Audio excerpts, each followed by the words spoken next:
Good afternoon, everyone, and welcome to the fourth edition of the Mellon Sawyer-funded Middle East Studies seminar series on displacement and the making of the modern world. The theme for today's seminar is Development-Induced Displacement. Large parts of Global South, including South Asia, is witnessing rapid industrialization and various projects that fall under the rubric of development projects, forcibly displacing millions of people from their land. Writing around the middle of the 19th century, Karl Marx, in his monumental work Capital, wrote about primitive accumulation or original accumulation of capital, concerning the origins of capital and consequently how class distinction between possessors and non-possessors came into being. He used the example of enclosures in 18th century England that deprived a large number of peasants from access to common land and, of course, their tiny agricultural plots, forcing them to become laborers and migrate to cities where they did become laborers. Moving much later and more recently, David Harvey's work has brought back focus on this aspect through the concept of accumulation by dispossession.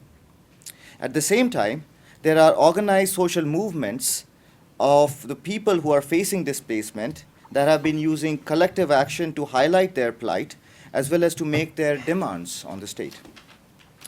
Today we have two speakers whom I'll be introducing very soon, an activist intellectual and an activist turned academic, both working on India, who will analyze the ideas that animate these protest action and the development projects themselves. We also hope to learn if there are alternative ways of seeing the projects or the protest movements themselves. So let me introduce the two speakers and the discussant for today. The first speaker immediately to my left is Dr. Bharat Patankar, who's a leading activist of the left-wing Shramik Mukti Dal, which is the toilers group, and of the peasants movement in Maharashtra province, which is central western India. He is an activist intellectual who has worked for almost 40 years in movements of workers, farmers, dam evictees, agricultural laborers, and drought eradication movements, as well as alternative cultural movements, women's liberation movements, and anti-special economic zone displacement, as well as coal-based power plant movement. He's also worked on alternative energy proposals, rights of farmers, on windmills, and radical anti-caste movements. He is one of the architects of equitable water distribution movement in Maharashtra province. His numerous books and articles have been published, including around 20 of them in English language, because he primarily writes in Marathi language, which is his mother tongue and also the provincial language. The second speaker for today is activist turned academic Michael Levien, who's the assistant professor in the Department of Sociology at Johns Hopkins University. His research and teaching interests fall in the fields of development sociology, political sociology, agrarian political economy, and social theory.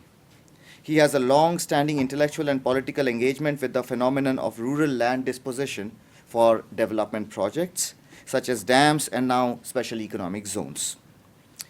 And today, the work he'll be presenting is a summary of his forthcoming book, which is on displacement because of special economic zones and mobilization and what animates these projects of displacement.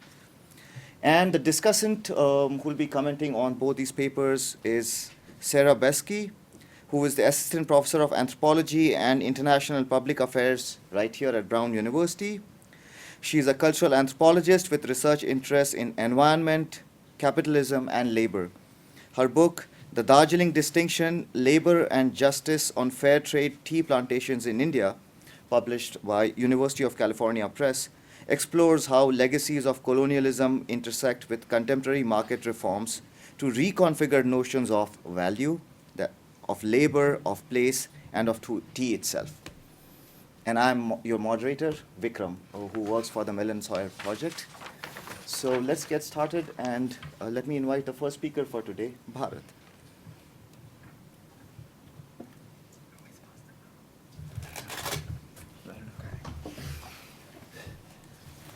Should we stay here or move over there? I think that'll be best because Yeah. then you can Yeah. look at.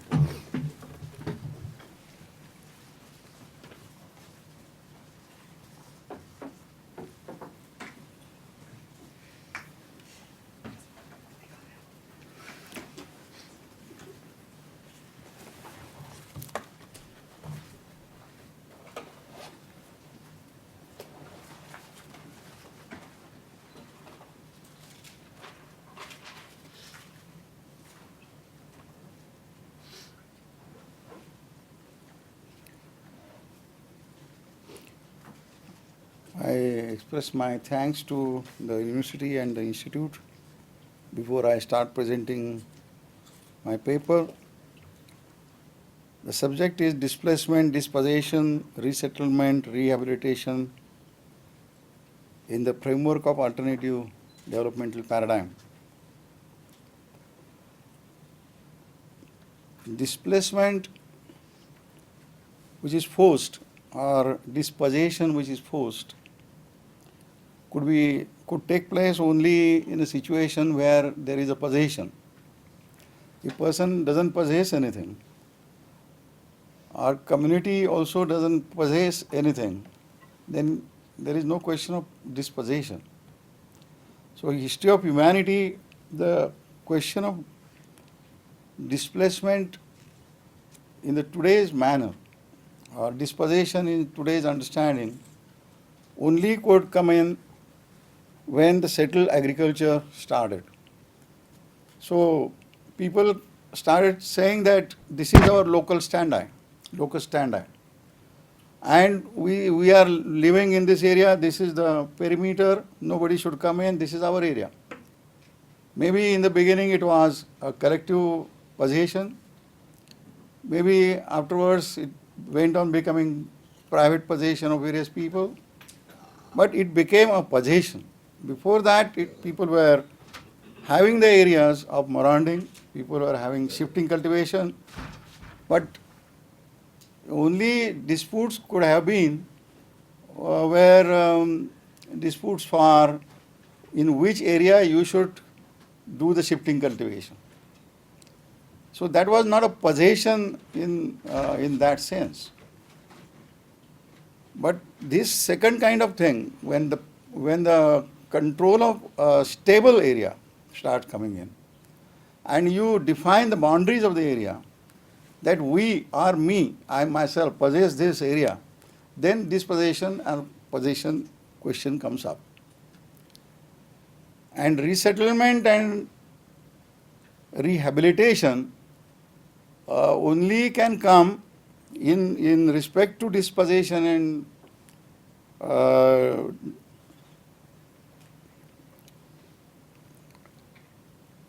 shifting of the people from one area to other area. If somebody is resettling them and somebody is rehabilitating them, so state comes in. Unless until there is a concept of development, unless until there is a concept of state intervening into development, both things are to be there, are necessary there. You cannot talk about resettlement and rehabilitation. And this phenomenon only comes after the end of feudalism, end of kingships, and emergence of the democratic, whatever democratic states of the today's modern democracy. Then state becomes more alienated from any class, any section, and state represents and poses itself as different than a system of economy, system of culture, or it separates itself from any class or creed, etc. It says that we are representing all. So in that sense, state starts a function of development.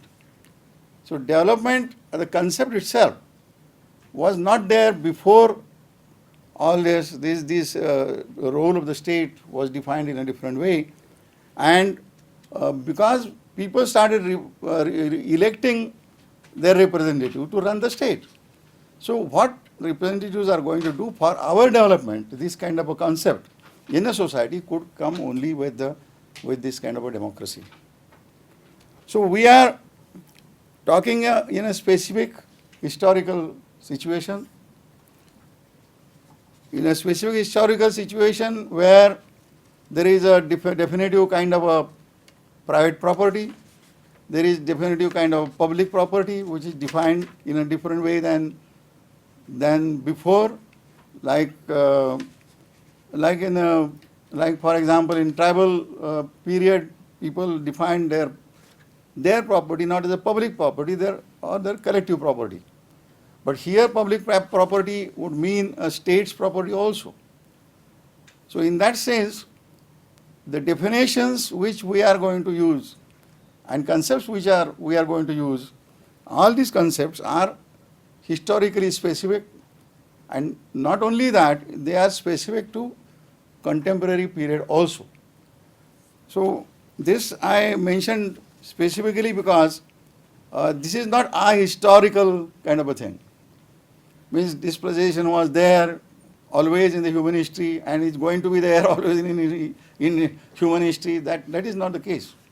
So it may not be there in human history if a different kind of society comes up.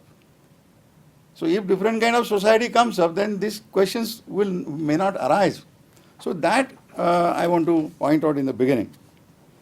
So in this paper I am going to present 3-4 things: different processes of displacement and dispossession in qualitatively different developmental projects, transition in legal provisions related to resettlement and rehabilitation, struggle of people threatened to get displaced for bringing about formal laws which would make their future more secure and becoming part of the developmental process, which also should accommodate them. Character of the developmental process, which are really not developmental but destructive. Alternative developmental paradigm, which would transcend the established developmental process and put forward a way towards new kind of development which would avoid en masse displacement and dispossession. And lastly, united struggles of people who are threatened to be displaced and dispossessed, and remaining toiling people who are supposed to get benefits of the so-called development for bringing alternative developmental paradigm in reality. So these are the issues which I am going to touch in short. This is a very big subject, but I am going to very briefly go into the various aspects. So first of all, I am going to make it clear that mainly I am going to talk about India and specifically about Maharashtra, state of India, one of the bigger states, second biggest state in India. It is bigger than United Kingdom. So both area-wise and population-wise. The movements there and how they went towards developing, implementing the concepts which we are going to talk about. So I am going to talk about a state which has a first rehabilitation law in the history of India. In 1976, Maharashtra state came up with a law for rehabilitation, and no other state had its law of rehabilitation. No central government had a law of rehabilitation, for rehabilitation. I will go into the characteristics of that law later on, but that's why Maharashtra state has a movement which is very different than a movement for resettlement and rehabilitation in any other states in India. So here the people came together on non-party basis since before 1976. Actually, the struggle against and for not having a particular kind of dam process were started in Maharashtra before independence. Around 1930s, 32, 33, there was a dam coming up, a private dam which was getting developed by Tatas. one of the topmost capitalists in India. And that was a struggle which was interwoven with the independence struggle. And that was the first struggle, historically speaking, against this kind of a displacement and dispossession. But after independence, people were drawn into the expectations for development. The Britishers didn't allow us to develop, allow our economy to develop. So this development should be taking place. Roads should be there. Roads should be broadened. Roads should be tarred. Various developmental things. Schools should be built, etc. And also dams should be built. So this period was for expecting betterment of the population, expecting erasing things of exploitation and loot which were imposed upon Indian people by British colonial rule. And so people were in the fever of developmental projects and voluntarily participating in developmental projects. But by early 1970s, there was a very bad experience and through which people went, and people started saying that if we are going to have a development should benefit everybody.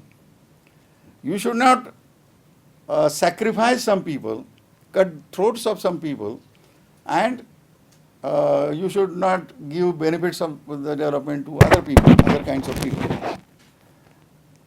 And that's why there were struggles. And struggle didn't say, like some movements in India also, like Narmada Bachao movement, said there should not be any dam, no dam position was there.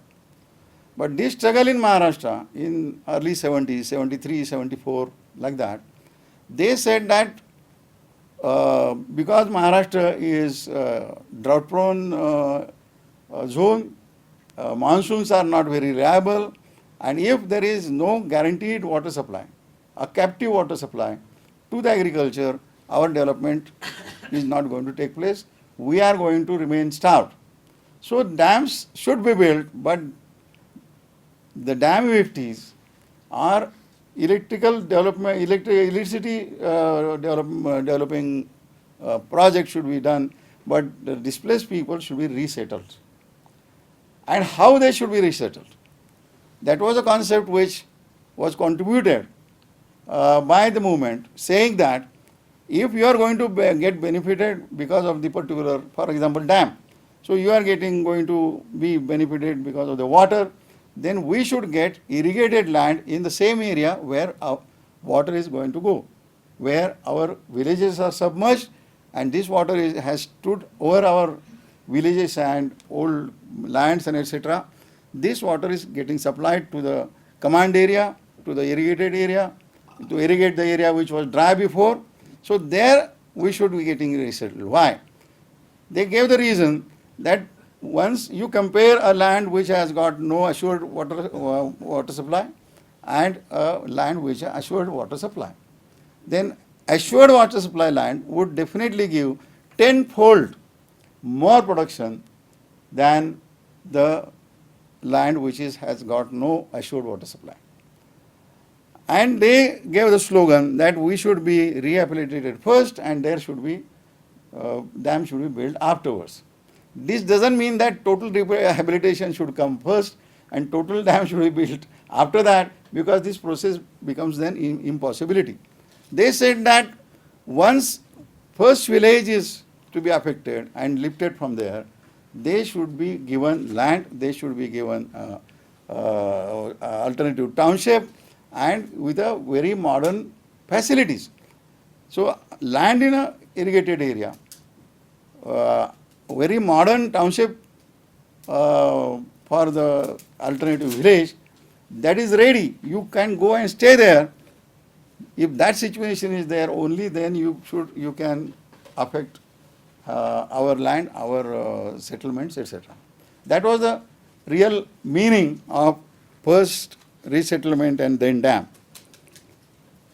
So this kind of a struggle came up, and it forced the Maharashtra government of that time to promulgate a law which was called as uh, the law for resettlement of the project affected persons. This movement was not a party movement. Various people from various parties came together, and it was federation of dam organization of the dam evictees from various dam affected people. But by 2001 or 2, because of the fact that the conceptions and people's expectations were not matching, people's expectations were going ahead of the conception of the concepts of the development of the leadership, then the new kind of organization came up.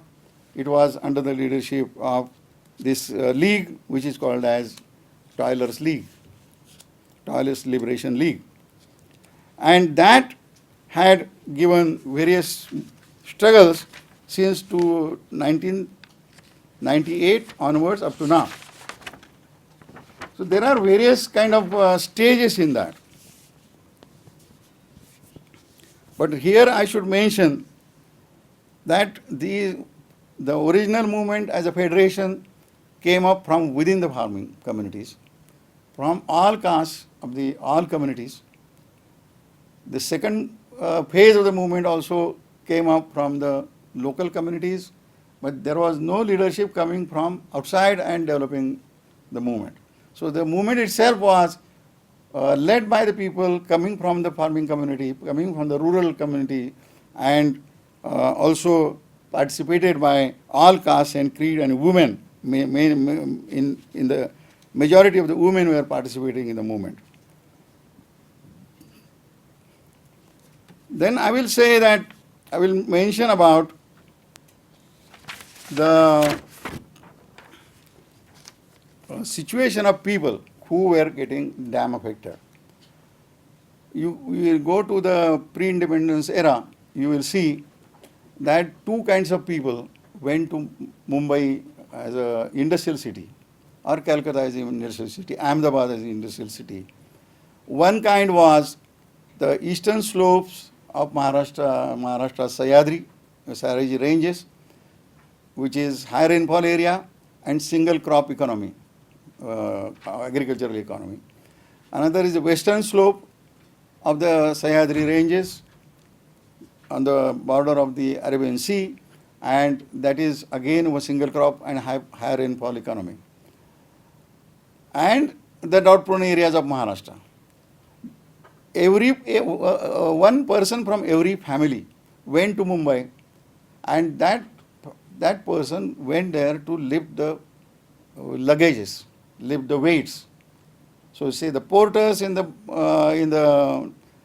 docks, porters on the railway stations, then various markets, all this work was done by these people from then on. So they were not able to live off their land because there was a single crop economy on one hand and there was a drought affected economy on the other hand. So they were not very well off people. The affected people were not very well off. They also had to, all the women and children remained in the villages, and these people went to the cities. And there is a song also by one of the great poets of Maharashtra, Annabhau Sathe, that my beloved remains in the village and I have gone to Mumbai. I always remember her, and when would I go to my village and meet her? That kind of a song, which was actually a movement song, but it is very much of a love song also. So it is a combination of the two. Then I will go to the character of 1976, other characters of 1976 Act, which would show you that what happened to these people who are marginal farmers, landless, or at the most middle farmers. So nobody was able to live off their land in their own village. So 1976 Act said, which was prompted by the movement. It was not willingly done by, promulgated by the government, but long term struggle was there, and it was 6 months sittings, long drawn sittings. After that, it was brought forward in the assembly for approving it. So what was that? The person who had no land in an original village will get 1 acre. This is 1976, not World Bank prompted thing, very old thing. Then first 0 to 2 acres, the person would get 2 acres, and from 2 acres onwards to anything, they will get 4 acres. But this in irrigated area. If you cannot give this land in irrigated area, you should give 4 acres to the landless, and 2 multiplied by 4, 8 acres to the middle slab, and 16 acres to the highest slab. So this what difference did it make for these people was this. One, that landless became landholders and in irrigated area. So they were not that much compelled to become almost slave of the people who wanted to use them as laborers. They had some economic autonomy.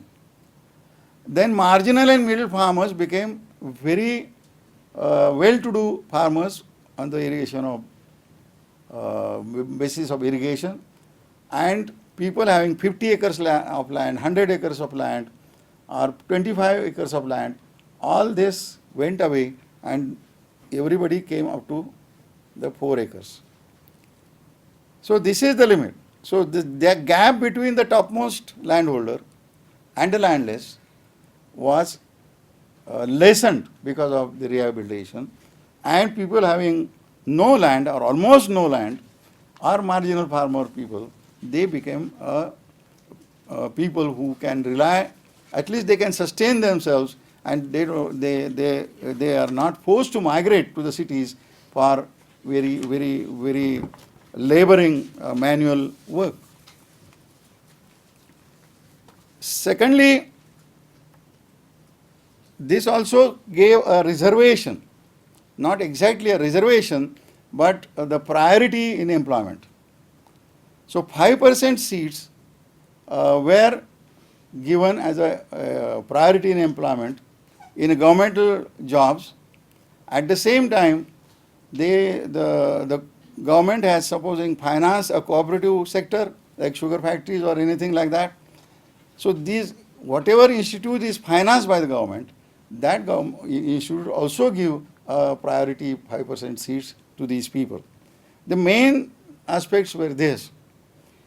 And then as the movement went forward, some more important aspects were added. So I will just mention them. The one aspect which was added was that they should be given a sustenance allowance up to the point they are not getting alternative land. Now this was a meager allowance, but this was forced upon them, and the government had to spend crores of rupees because of the numbers of the people displaced. So government was sort of pinched for giving the land as early as possible. But for some period, government had was forced to promulgate a government rule that they should give this allowance up to the point their land doesn't get water. So that allowance should stop only when land is irrigated. So that kind of a condition was there. Second condition was there, whatever amount of money remains from the old compensation of the land with the government, if you are not going to give land within 1 year, then you will give interest of 12% on that money to the PAPs. Why, this is a tremendous amount. In some of the examples in Maharashtra, they got the amount of money which were double or triple than the amount they deposited with the government. So this is definitely a different kind of advance which they made on the basis of this. Otherwise, you do our rehabilitation as early as possible. Third was that The, uh, the law said that supposing a father was the owner of the land, a possessor of the land, then what would happen that descendants were only the father's and father mother's son. So four male descendants are there. They will get only the equal right to rehabilitate for getting the benefits of rehabilitation. But then there was a struggle which said that no, why only males are descendants? So in 2013, we were successful in giving a struggle and making government to forcing the government to amend the law to say that all male and female descendants are to be treated equally and as equal descendants having equal rights for getting rehabilitated. So this is again a very different kind of advance in relation with the women's liberation movement. I am not saying that this can bring the total women's liberation into practice, but there are small things which are also very important and they are also have not happened anywhere. They are possible here. And this also was possible because large number of women's participation was there. Women's participation is more than 15%, 50%. Why more than 50%? Because many people are working in the cities, as I told you, as a manual laborers. So if you are having a movement in the local area, women's percentage is definitely more. With this, we also demanded, and it was forced upon the government, that our rehabilitation doesn't mean that only land, irrigated land, and that's all. How we are going to get employment? We are not going to get a full employment because of these 5% priorities while recruiting, because government doesn't recruit continuously. So we said that there should be a special training given, and people should be trained for various vocational job functions, and so the small kind of industries could be started in a village or in amongst with the cooperation of 2 or 3 villages, and so they should have their own kind of employment generated out of their own labor and out of their innovative kind of ideas.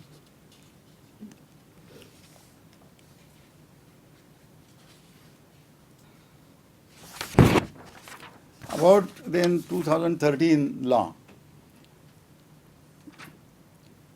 First law of central government of India came in 2013.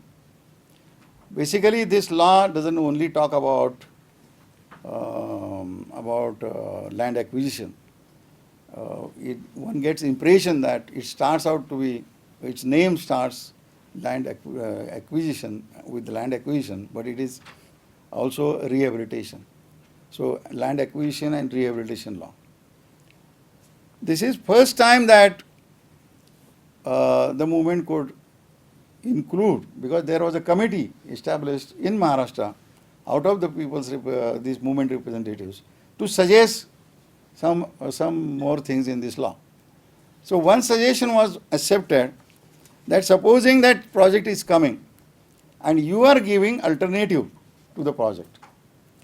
You are saying that this dam is going to get built here and this is submerging, say, 100 people, then the same dam could be divided into 2, one here and one downstream.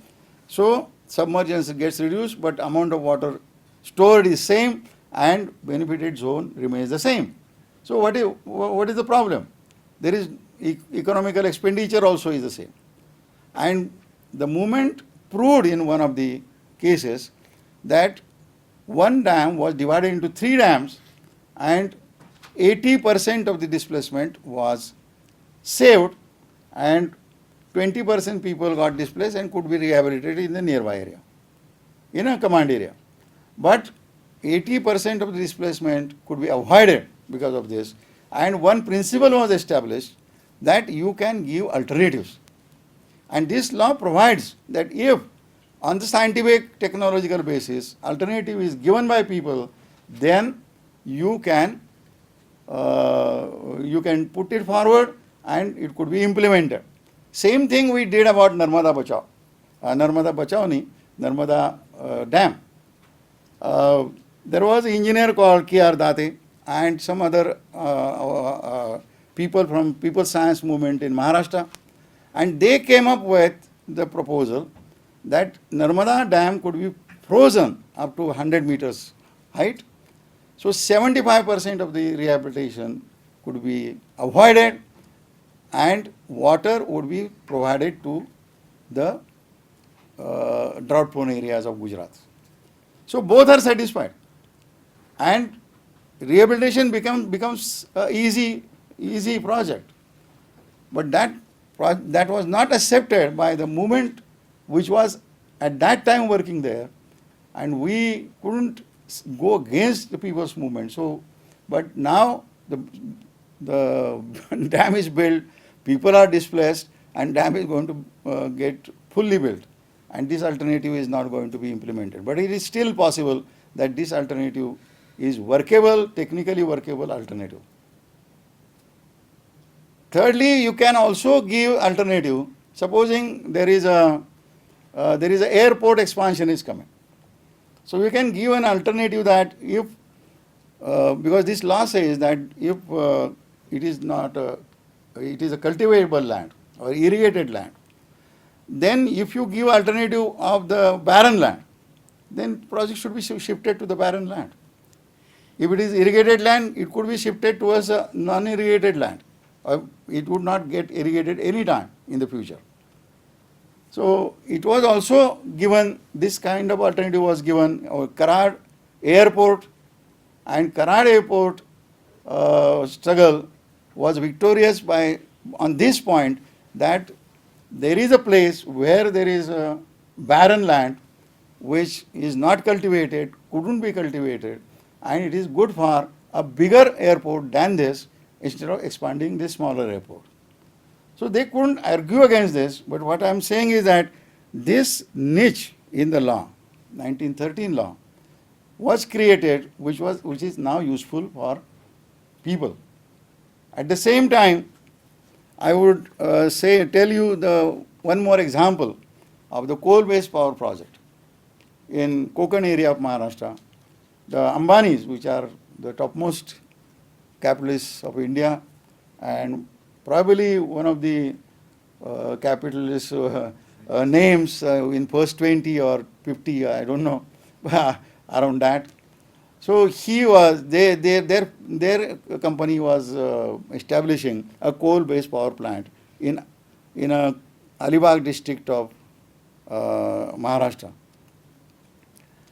So we said that this area, people are producing bumper crop of the rice, 25 quintals per acre, which is uncomparable in India.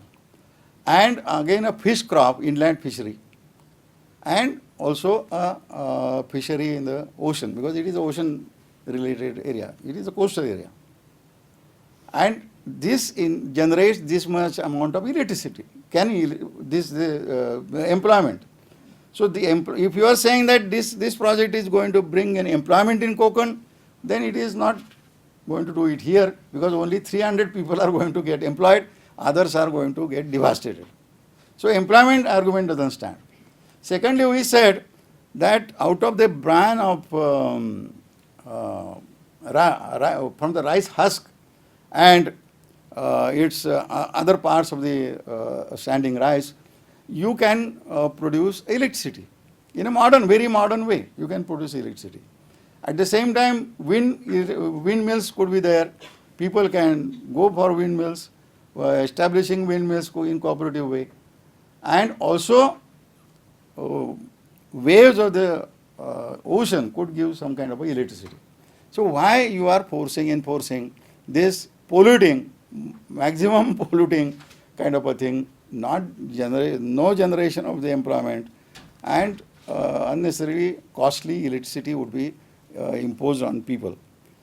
And that struggle went on for 5-6 years. Very strong kind of a mobilization was there, and tenacious struggle was there. By that time, they had illegally gone to possession of the land, and name of the government and the Ambanis were put on the record, land records, and now it is reversed, and land becomes again, land now belongs with their own record, land now belongs to the farmers. So this is 22 villages we are going to get affected. So why I mentioned this is that this could be related to what kind of development we want. Whether electricity could only be produced on basis of naphtha, on the basis of the coal. If it is possible to have a production of electricity on the basis of other things which don't require this much amount of land, or which can have the cropping as well as electricity production at the same time, why you don't do that? About the windmills in India also, it dispossessed farmers. We said that why you are dispossessing us? The wind doesn't belong to you. Wind is a new factor in production process. What is wind? What do you pay for the wind? If you are not paying for the wind, then what kind of a rent you are giving and what kind of a price you are giving to the land? So you are not buying this land, or you are not acquiring this land because land is fertile or not, because it is simply because that the density and velocity of the wind over my land is of your use for producing electricity. So why not farmers themselves have these windmills? Why dispossess them and some Vestas or some other kind of companies, some American companies are also there. Why they should come there and they should have this kind of a thing? So in various ways we are trying to, people are also accepting it, trying to have alternative developmental paradigm. Why natural fiber could be used for strings and twines? For example, why small timber, treated small timber could be used instead of steel? So it is proved by some experiments in India that these things could be used in a different way. So there are possibilities, and there are advanced technological possibilities on the basis of which even for building roads you have this steel grid and you have concrete roads. So why should not have a fiber grid, treated fiber grid? It is also tried and shown, but people who are, for example, diesel, why there could be only the natural gas or that kind of a thing we should use for the cars and etc. So you can have a biodiesel, biopetrol. Why you are, how much money you are investing into research and development for this, for thinking about this, for researching in this, for finding out new ideas about this. So people are going for that kind of a demand now, that these projects are not really a developmental projects. These projects are polluting projects. These projects are destructing projects, and these projects are devastating people's lives. So government should accept or should give a try for alternative developmental paradigm based on renewable and ecologically balanced kind of a way of production, and it might then make a difference between the cities, and it can be a rurbanization. Some of our people say rurbanization, not urbanization, but rurbanization of new kind. So I am coming to the end with this. Lastly, I will just, I don't know, I'll just read some things and I will stop. I have a time?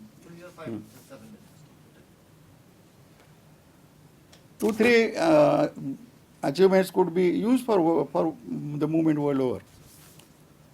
So what we did, we enforced before on the government that supposing dam we are starting to build the dam. So you are at the foundation level. So one village one village's some kind of a land is going to get affected.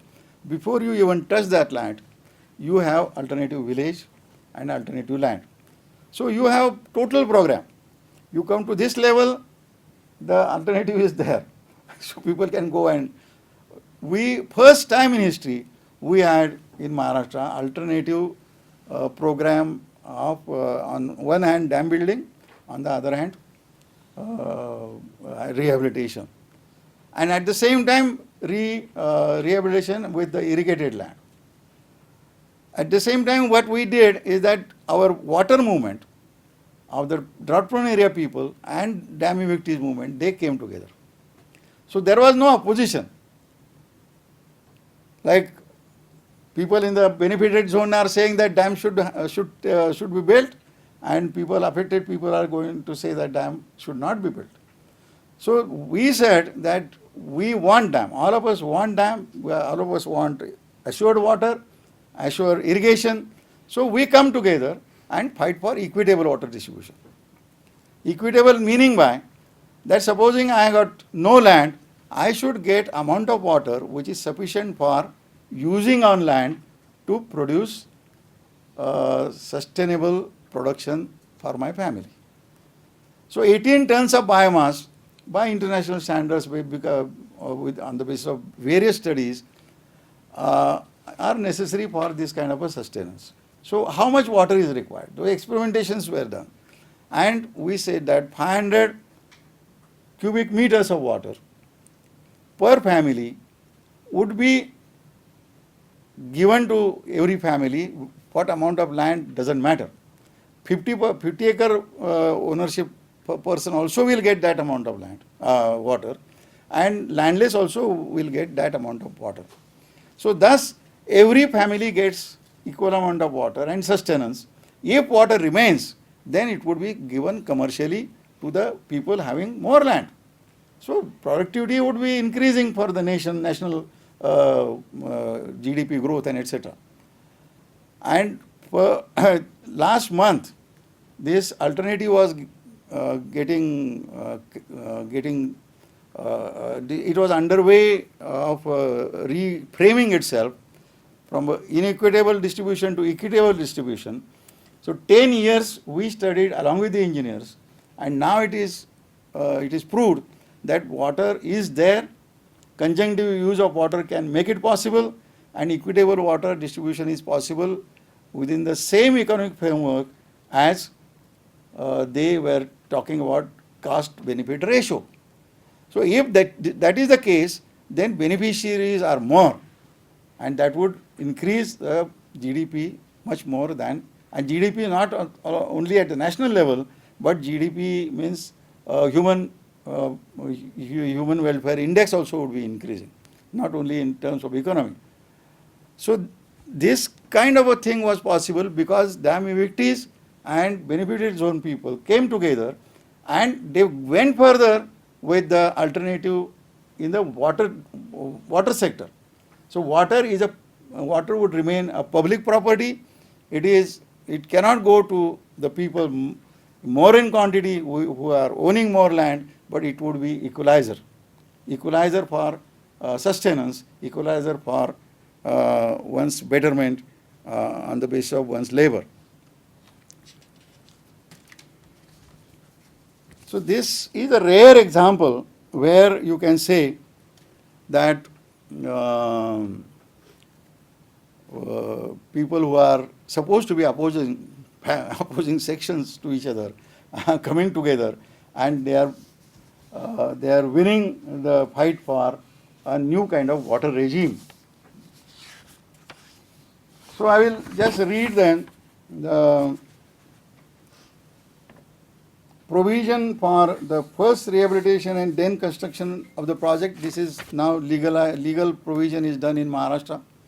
I don't know, I don't think it is there in 2013 law, but it is a Maharashtra state law. So you cannot go on building law, you just can go to the court, not like before that we have to struggle, but you can go to the court and bring a stay now, if they are not doing this process.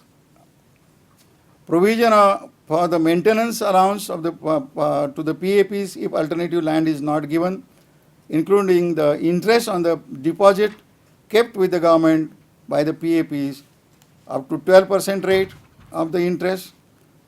If the original landholder has died before the declaration, I had told that equal rights to all male and female descendants. Bringing gender equality by including female direct descendants becoming independent PAPs. Heavy penalty and criminal procedure action against the person obstructing PAPs from cultivating PAPs, project affected person, cultivating alternative land given to them. Landless marginal farmers and small landholders, affected zone people, will get more land than they held before rehabilitation. Big landholders get alternate land in a benefited zone, which will not make them as big landholders as to dominate the erstwhile weaker sections. Thus, there is a kind of redistribution of land, not only among the affected people, but also among the benefited zone landholders, because their land is to be taken out for giving alternate land to the displaced people. So there is also equalization in a benefited zone, equalization in this zone, both zones there is equalization. Amendment which provided a giving maintenance allowance not only up to the point PAPs get alternative land, but up to the PAPs getting their land irrigated was withdrawn, but now courts have ordered that 15,000 rupees per month should be given as a maintenance allowance to the PAP whose land is not given irrigation facilities. Because of the pressures of the movement, the government was forced to provide for movement self-help groups of PAP families, women and men, and provision for the development of skills of young people also was done by the government. This gives an instrument in the hands of the movement of PAPs to have their alternative developmental paradigm and get it implemented with primary help from the government in the beginning of the project, which are part of this paradigm. And lastly, I already told you that this is not remaining at this level, but this is becoming a alternative developmental movement, and not remain. It is at fast pace. It is now becoming not a movement for resettlement and rehabilitation, but movement for having alternative developmental paradigm to be implemented, and so that development is redefined. So if development is defined in a polluting, destructive, and destructive to nature as well as destructive to the human beings, then that is not development. So this is our alternative that should be brought forward. And like there was a tradition in Maharashtra, in Kerala,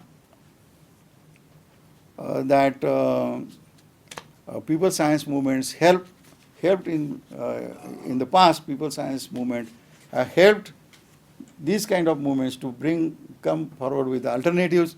So technological kind of a research and other things could be pulled together by the movement, and then government could be forced to spend more in research and development on the basis of people's demand. Thank you very much.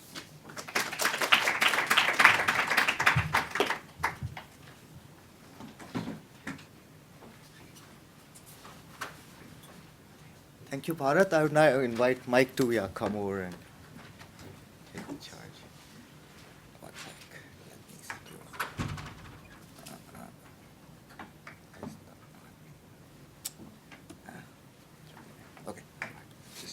Yes.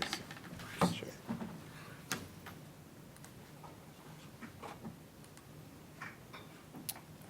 All right. First, I'm very excited to be here, and I want to thank first Vikram for organizing this and inviting me to it. I'm also very honored to be on a panel with Mr. Patankar, who's done so much, to fight dispossession practically and kind of improve the outcome for many people who are displaced. Really having a large impact on the lives of many people. So I'm very, excited to be here and on the same panel.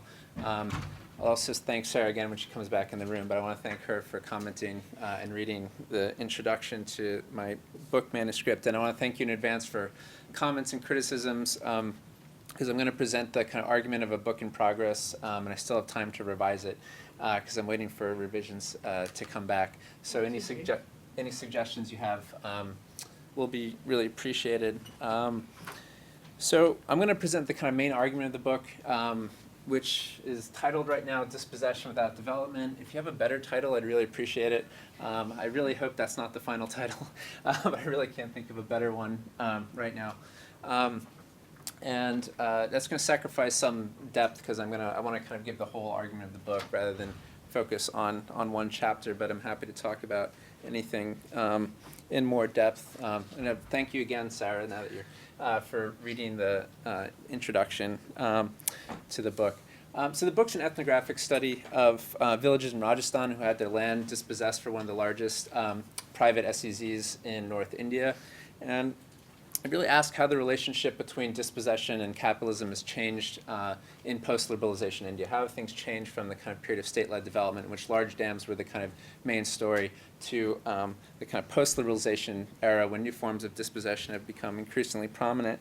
And what is the consequences of the shift in the political economy of dispossession for farmers when they are dispossessed, and how has it transformed the politics of dispossession in India? And in answering this question, I challenge some of the existing theories of the relationship between dispossession and capitalism, and offers an alternative. With this audience, I think I can skip a little bit of the context, which is namely that while it's really not obviously a new phenomenon, kind of land dispossession or land grabs is becoming a kind of big deal globally. Though a lot of recent literature is focused on transnational agricultural investments in Africa or Latin America. Arguably, India and China are the global epicenters of kind of land dispossession protests. And I don't know how many of you are aware that, in the last decade or so, while there were kind of groups that, for a long time, like Mr. Patankar's, like the Narmada struggle, right, that have been struggling against this for many decades, it's only really in the last 10 to 15 years that these anti-dispossession struggles have kind of shot to the center of national attention, where they really struggled to get for a long time. This gives you a kind of sense. This is just the yearly mentions of land acquisition, which is what is the term commonly used in India. This is yearly mentions of land acquisition in the Times of India. And so what you see, it's fairly steady until about 2007.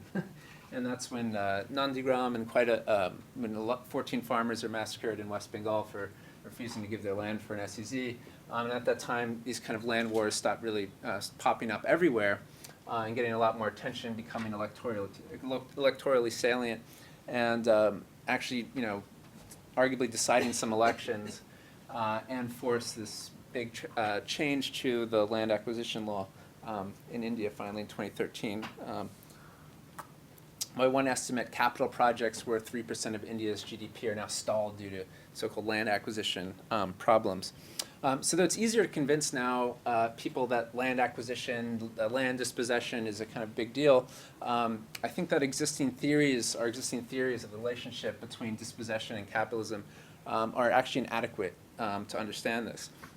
But quickly, because the theme of this series is displacement, I thought I should mention why I use dispossession rather than displacement. To me, dispossession, displacement doesn't quite get at the kind of coercive and redistributive element of the phenomenon that I'm talking about, right? That states are kind of taking land from one group of people coercively and giving it to another. Displacement was the term that, in the 70s and 80s, when movements kind of forced this issue onto the agenda of governments and institutions like the World Bank, right? This became known as kind of development-induced displacement. You had the World Bank paying anthropologists and sociologists to look into this and kind of develop safeguards for so-called project-affected people or families. And then you also had more critical scholars who are doing work on this, who are also using similar terms. I think that displacement just doesn't quite, I mean, first of all, it seems to just happen, right? Displacement just kind of happens, whereas I think dispossession gets at more of the relationship of dispossession, that there's a coercive relationship, that, you know, resources have been taken from one group and given to another. There's also more of an emphasis on emplacement, right, and the kind of displacement from that, which has some, it's not necessarily not important, but it does have in some uses some very highly Durkheimian connotations about people kind of embedded in place and so on. But I mean, it's not just this nitpicking, but I think that to me the more problematic use of the term is when it's used as a compound phrase, which is development-induced displacement. Because that really, to me, assumes what needs to be explained or questioned, which is whether the result of dispossession is indeed development, right? And what development means and for who. So that's why I use dispossession. And I argue that there are basically three theories of the relationship between dispossession and capitalism. The first one is what I call the modernization theory of dispossession. This is familiar, it's common sense really, because it's, well, you know, arguably embedded into the very word improvement, right, which comes from the English enclosures. The idea that dispossession is the necessary and inevitable cost of development, right? This is, I think, more of a normative political justification for dispossession than an analytical theory, per se. But I do give examples, you know, of people who kind of, today in the context of debates around land dispossession, kind of fall into this category. I mean, I think that the problem with it is that, you know, it's more of a normative justification for the unlimited, really upward distribution of property, and it doesn't really capture variation, right, and dispossession over time and place, right? So is, you know, dispossessing land for the dam the same as dispossessing for a Formula One racetrack, or, right, is dispossession, you know, now changed for, is dispossession in contemporary India different from what it used to be, right? So these kinds of questions, it simply can't answer and sort of explain then, therefore, why the consequences of dispossession might have different distributional consequences, different political consequences in different periods. Okay, I could go on, but I'm going to move on. Now then there's this is what I think Vikram started out with, right, which I call the dialectical redemptive theory of dispossession. This is Marx's theory of primitive accumulation. The idea that dispossession is not just necessary because it contributes to, you know, improvement or growth, but because it's a necessary stage in the transition to capitalism and therefore socialism. Right? So embedded in this argument, right, is a set of assumptions about how dispossession, you know, how capitalism, right, generates socialism. I think this theory is also anachronistic. Right? It's not really useful anymore. And I could go into depth, but I don't know how much people are really interested in this or invested in this concept of primitive accumulation, because I've written a lot about it, but I don't want to get stuck on it. But I think that the main problem with this is that today dispossession is clearly not an original transition to capitalism. We dispossess land for SEZs or Formula One racetracks or real estate projects. This is not part of a necessary inevitable transition to capitalism. It's driven by advanced capitalist demands for land, very little, often increasingly requirement for the labor power of the dispossessed. And indeed, a lot of contemporary forms of land dispossession are for purely speculative purposes. And I don't think in any way they're not informing industrial proletariat, and I don't think we can say in any way they're creating the foundations for socialism, right? So I think adherence to this concept is not only kind of nonsensical, but it actually turns Marxists into kind of the B team for modernization theory. Is that it's sort of, I think that's what a lot of Marxists have become, in a sense, that the backup team, and once those assumptions no longer hold, you're just kind of cheering along the same processes. And then therefore also has the same analytical failings as the modernization theory. Then, of course, there's the predatory theory. This is what I would label kind of Harvey's theory of accumulation by dispossession. You can put other people in here, Massimo De Angelis, Saskia Sassen's book on expulsions. The idea that dispossession is the predation of, you know, subaltern populations vaguely defined by neoliberal capitalism. Now, this is probably closest to what I would argue, but I think there's a few problems with it, and I'll focus on Harvey. One is that it builds a theory of dispossession in general from a specific analysis of neoliberalism, right? So Harvey has this analysis of overaccumulated capital in the global economy and reads every instance of dispossession in the world kind of off of that, which I don't think is true or useful exactly. It also doesn't really capture the state, which is a crucial actor in dispossession, right? So it's very poor political sociology, I think, and the various renditions of this theory. It can't capture variation, right, over time, but also over place. Like, why is, how is the kind of political economic forces driving dispossession in India different from Brazil, and so on. And because of the high level of abstraction, it just never gets into the kind of, the everyday process of dispossession and what its consequences are for people, why people resist in some places or not, and so on. All right, so my argument is that we should think in terms of regimes of dispossession. Starting point is to say, look, land dispossession is a social relationship. It's a social relation, of course, of redistribution, most often mediated by states. And while capitalism creates systematic pressures to dispossess, the precise form of accumulation and class interest driving dispossession vary across time and across the uneven geographies of capitalist development. So we can think of dispossession as being organized into socially and historically specific regimes. Regimes of dispossession are political apparatuses for coercively redistributing land. There's an analogy here to regimes of production. They can be differentiated by the form of accumulation and associated class interests that drive them, and by the means through which they produce compliance to dispossession. So different regimes of dispossession have different ways of making people comply.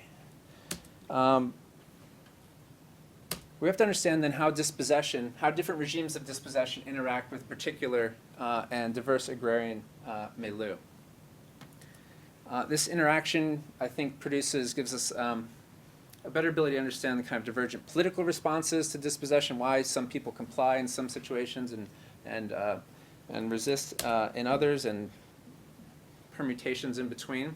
When it does generate compliance, it enables specific trajectories of economic change and inequality, not development, which is a kind of generic normative term that really doesn't capture these variations. My argument is the payoff of this, of thinking this way, is that it denaturalizes dispossession as this kind of necessary, inevitable process, right? So it allows us to dispatch with that. It also helps us to see the contingency of dispossession and where it can be stopped, right, by non-compliance of rural people with their dispossession. All right, so that's abstract, but I'm going to put now some kind of flesh on that. The main book, after the introduction, I have a historical chapter, which is really telling about the story of the genesis of the land broker state. So a shift from what I would call a developmentalist regime of dispossession to a neoliberal regime of dispossession. I'm actually toying with whether I should actually call this basically a state productivist regime of dispossession and a kind of private speculative regime of dispossession, because I don't want to imply that this was really development, okay? But in this period, roughly from independence until the early 1990s, the Indian state mostly dispossessed land for large public sector infrastructure.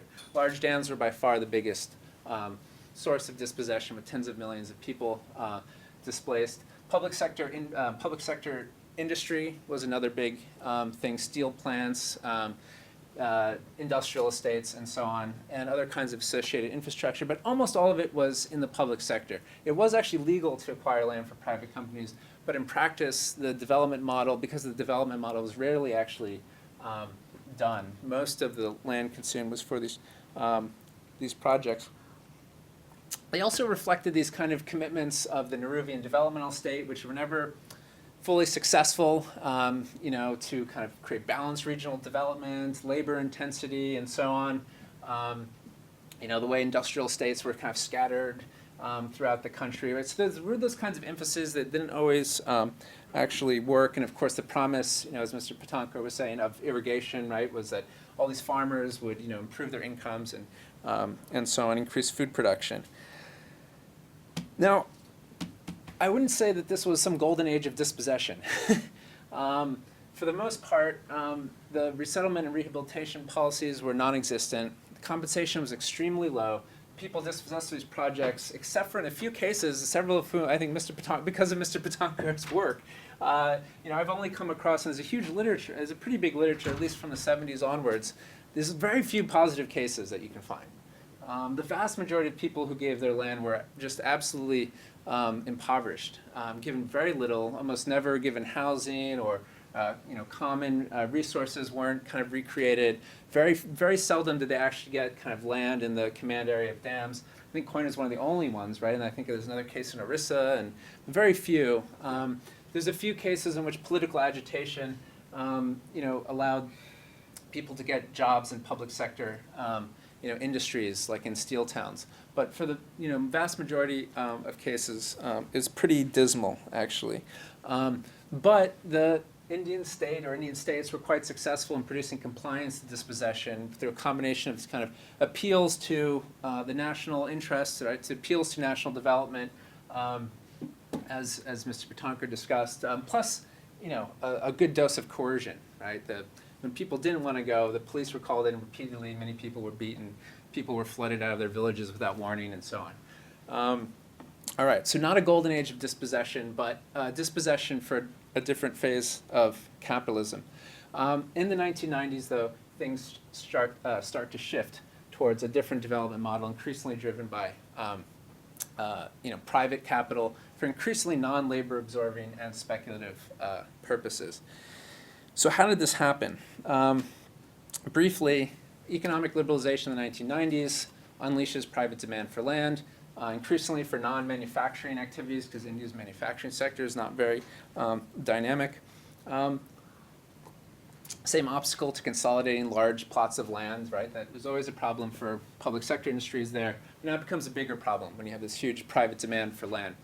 Now, what incentivized states to then get into this business of just dispossessing land for any kind of private capitalist that wants it was partly the increased interstate competition for investment, which really takes off after in the early 1990s with the dismantling of the license permit Raj, right, which controls where industries can be located. So now states are competing with each other for footloose capital.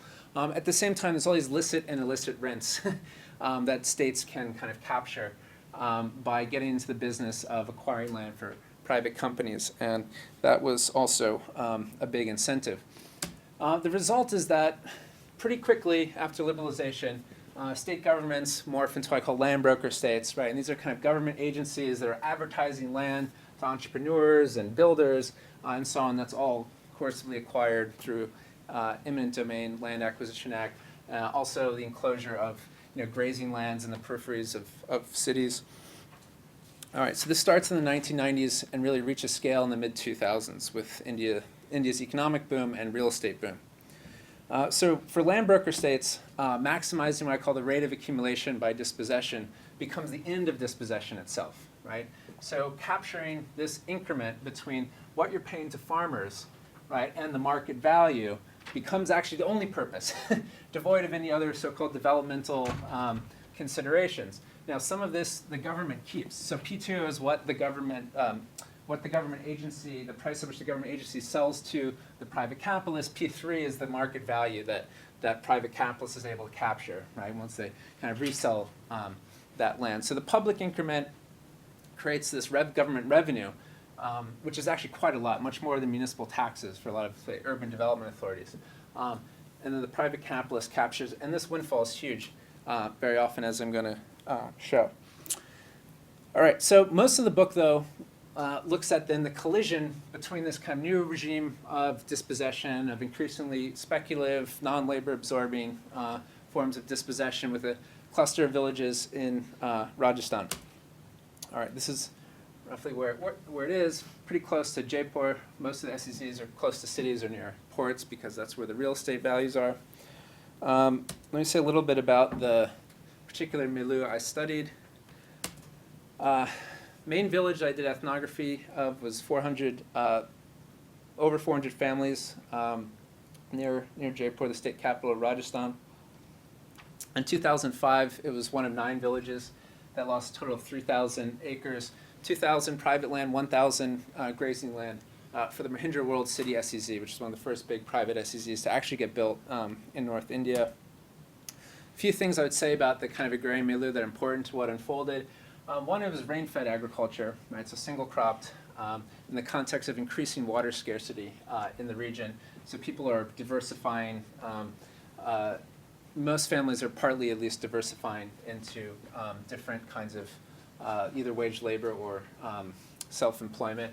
High levels of inequality, which reflect the failures of land reform in post-independence Rajasthan, like many parts of India, but which was characterized by a kind of structured princely rule in which you had a landlord that controlled all the land, and they evade land reforms, as I'll show quickly, but then also the kind of dominant caste farmers come out of the process with most of the land. In a relatively quiet political history. People say this about a lot of parts of Rajasthan, but under princely rule, there's not one of the areas that people write about with kind of a long history, a rich history of peasant insurgency. Now,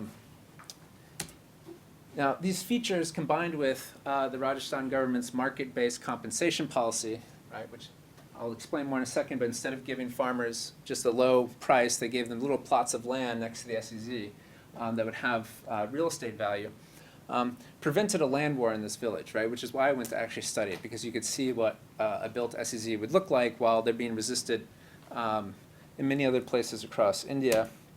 But I also argue this made the Mahindra World City probably the best SEZ to be dispossessed for in India.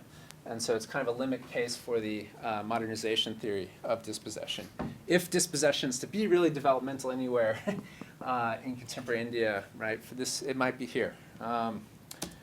Now, the field work, ethnographic field work between 2009 and 16, most of it was between 2009 and 11 with follow-up visits every year or two. I also did a survey of 94 households in 4 villages. And methodologically, I'm using the extended case method, which I can talk a little bit more about, but it's about looking at and connecting the micro-processes of village life and connecting those to kind of macro forces of dispossession, and extending thereby from the case to theory, right? So certainly not arguing that every village in India or SEZ is like this one, but that by studying the micro-process in this life gives us some purchase on the larger social forces that have kind of broader remit, even if they play out differently in different locations. All right, so then I look at the immediate consequences of this redistribution of land. First, the accumulation, right? So there's accumulation that this makes possible within the SEZ. What was that? That was mostly real estate speculation and knowledge-intensive growth. So first, there's this kind of huge windfall, right? Just by that the sort of SEZ developer, by getting this land acquired from the government and being able to resell it to other companies and to private real estate investors. That's the rate of accumulation by dispossession. So that's that discrepancy that I showed on the graph. And I calculated using various pieces of data I got from interviews through the Right to Information Act, but that was about 250% on the industrial land, and now it's probably about 1,500% on the residential part of the SEZ, which is half the land that was acquired for them. And then, it's not simply real estate, right? But you have to get these producing companies into it, and consistent with India's growth model, in which the knowledge, IT and IT-enabled services are the kind of most dynamic sector. Most of this was IT and IT industries coming in here, and that's true of 2/3 of India's SEZs are kind of focused on that sector, and they're basically going there because it's a tax haven, right? Pretty straightforward, actually. Now, the flip side of this accumulation inside the SEZ is a disaccumulation within the village. Now, when I first came to the village, the Mahindra executives, I first interviewed them, and they said, well, when we first came, there's nothing in this village except for like prickly bushes that got caught on your pants and so on. Right, and we see this again and again, actually going back to English enclosures in cases of dispossession, right? This claim that the land's unproductive, the people are backward, and so on. And yes, it was single-cropped agriculture, but what you find is that when you take the things away, there's quite a lot of consequences that came from losing the land. I mean, obviously, farm incomes, means of subsistence are kind of destroyed. over 2/3 of livestock herds had to be sold off for lack of fodder. And this is an area where actually the livestock industry was relatively profitable because of proximity to Jaipur and also obviously important means of subsistence. This was a really big issue. Fuel wood, other resources from grazing land, slightly less important issue, but important. And really big issue was the worsening water scarcity. So actually the SEZ wound up paving over the big tank in the village, and a lot of people's wells were on their land. And this all made the village increasingly dependent on tanker water that was brought in from villages near this small town, Sanganer, which these villages only near that town only had water because they were getting industrial runoff from block printing mills. So it was actually people were drinking toxic water in the village. It was tested. All right, so that's basically the kind of accumulation, disaccumulation that immediately results from the loss of land. Now I'll turn to the kind of net effect of this on household income, food security, well-being, after looking at the mediating effects of land speculation and employment. But the point for now is that it was against these substantial losses that any subsequent gains were measured. And those gains, to the extent that they came entirely through real estate speculation. So the main effect of putting this SEZ down in the middle of villages that are dependent on single cropped agriculture and livestock rearing was to create a tremendous real estate boom. As soon as this, actually before this is announced, investors start coming into this land from Delhi, from Mumbai, from Jaipur, from Dubai, probably from the US, NRIs, start buying up land all around these villages through a stratum of local brokers that emerge. You have big companies coming in, creating kind of these types of real estate colonies. And it actually was nothing, even really fancy facades with nothing behind them because the financial crisis hit pretty soon after. So it's mostly fancy facades and then a lot of vacant land being grazed on by goats. But these things got bought up really quickly, and the land prices go from like rupees 2 lakh, so that's like $4,000 a biga, which is like 4 bigas to a hectare. It goes like 25, like really quickly, and now it's over a crore. So I mean, Victor, you want to translate that for me? 10 million rupees. So you're actually unbelievably expensive real estate, more expensive than in Baltimore where I live. It's really quite astronomical land appreciation that happens really quickly. All right, so you get these brokers that emerge everywhere, and the land sales in this village peak really dramatically. What's interesting is that, so up until 2004, you never really had more than 10 real estate land sales in a year.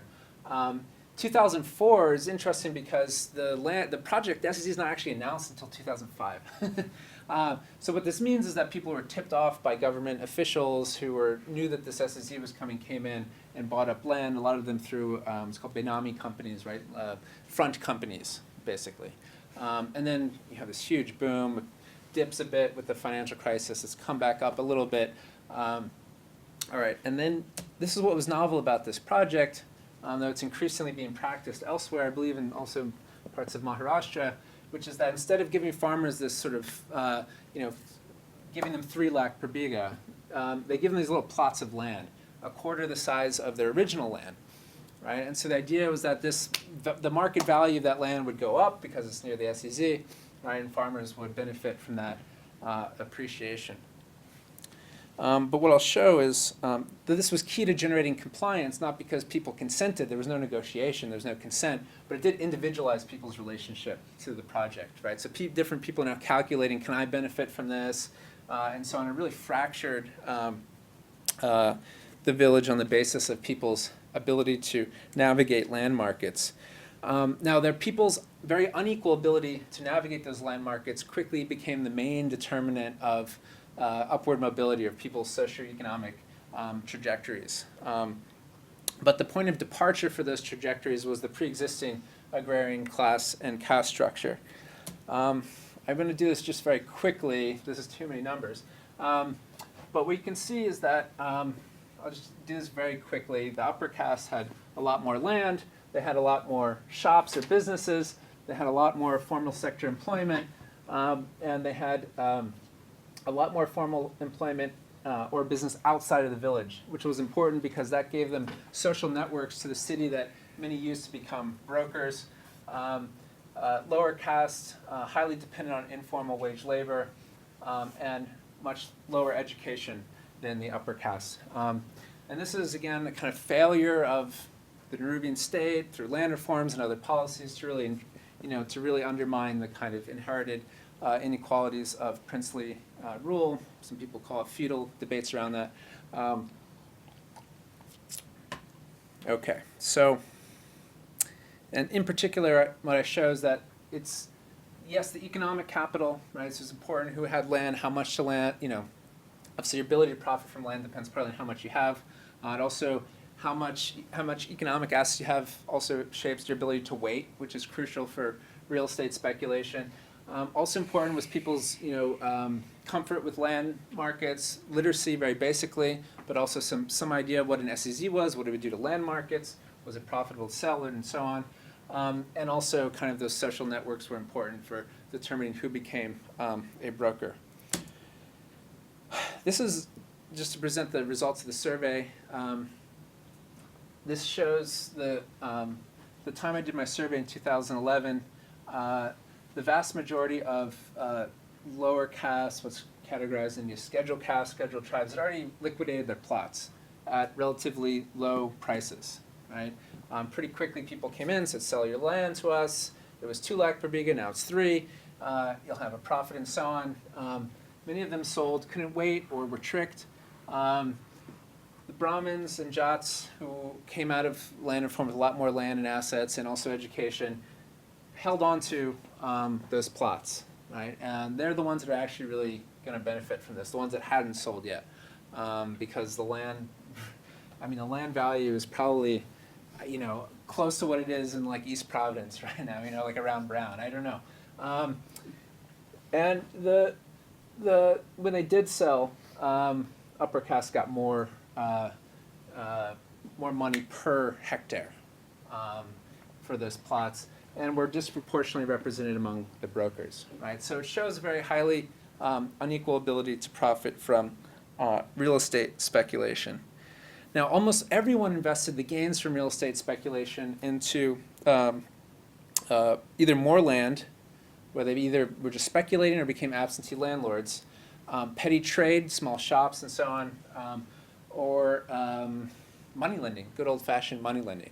So what's interesting is you get these kind of advanced, the sort of cutting edge of, modern Indian capitalism kind of reinforcing these kind of like landlordism and money lending and petty trade.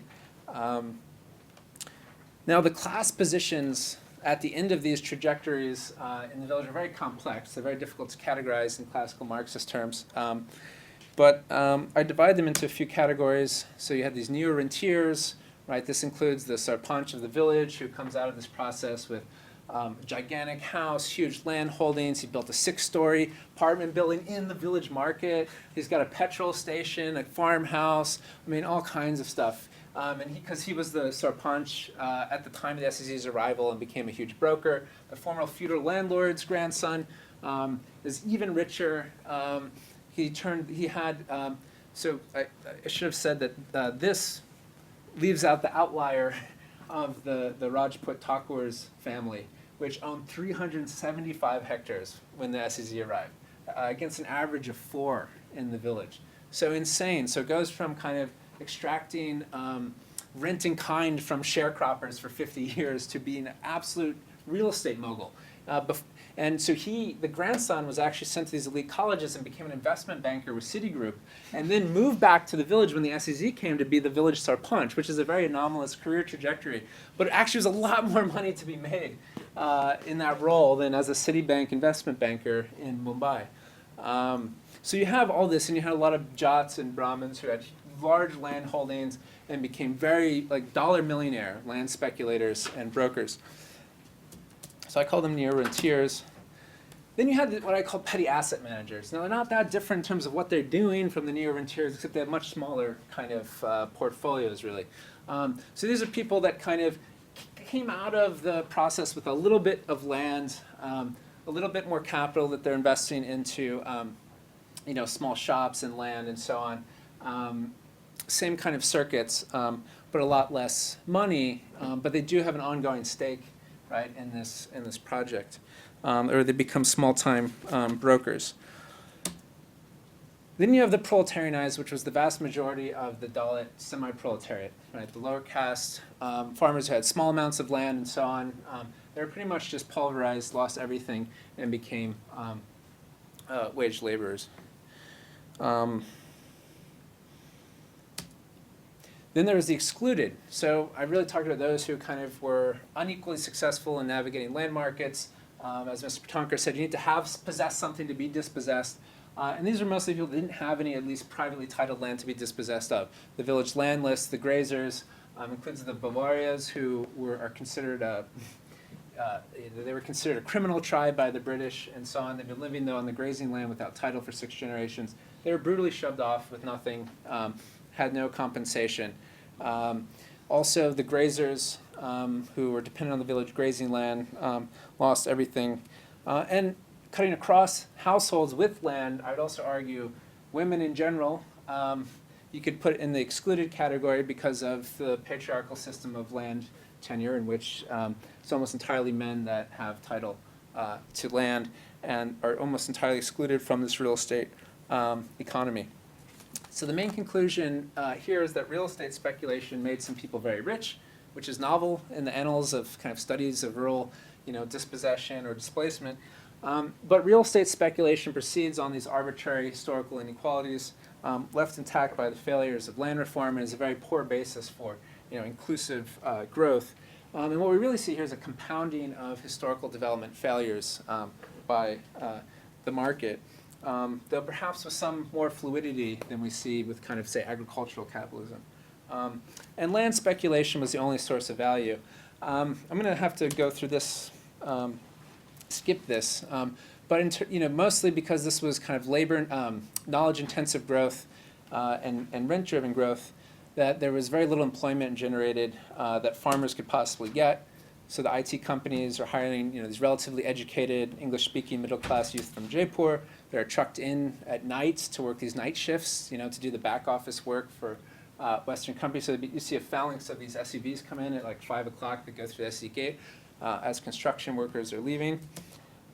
This was a huge source of anger for people in the village, especially those who had some BA degree from a small college and expected to be able to work in Infosys, but from the eyes of Infosys, those degrees didn't have any meaning.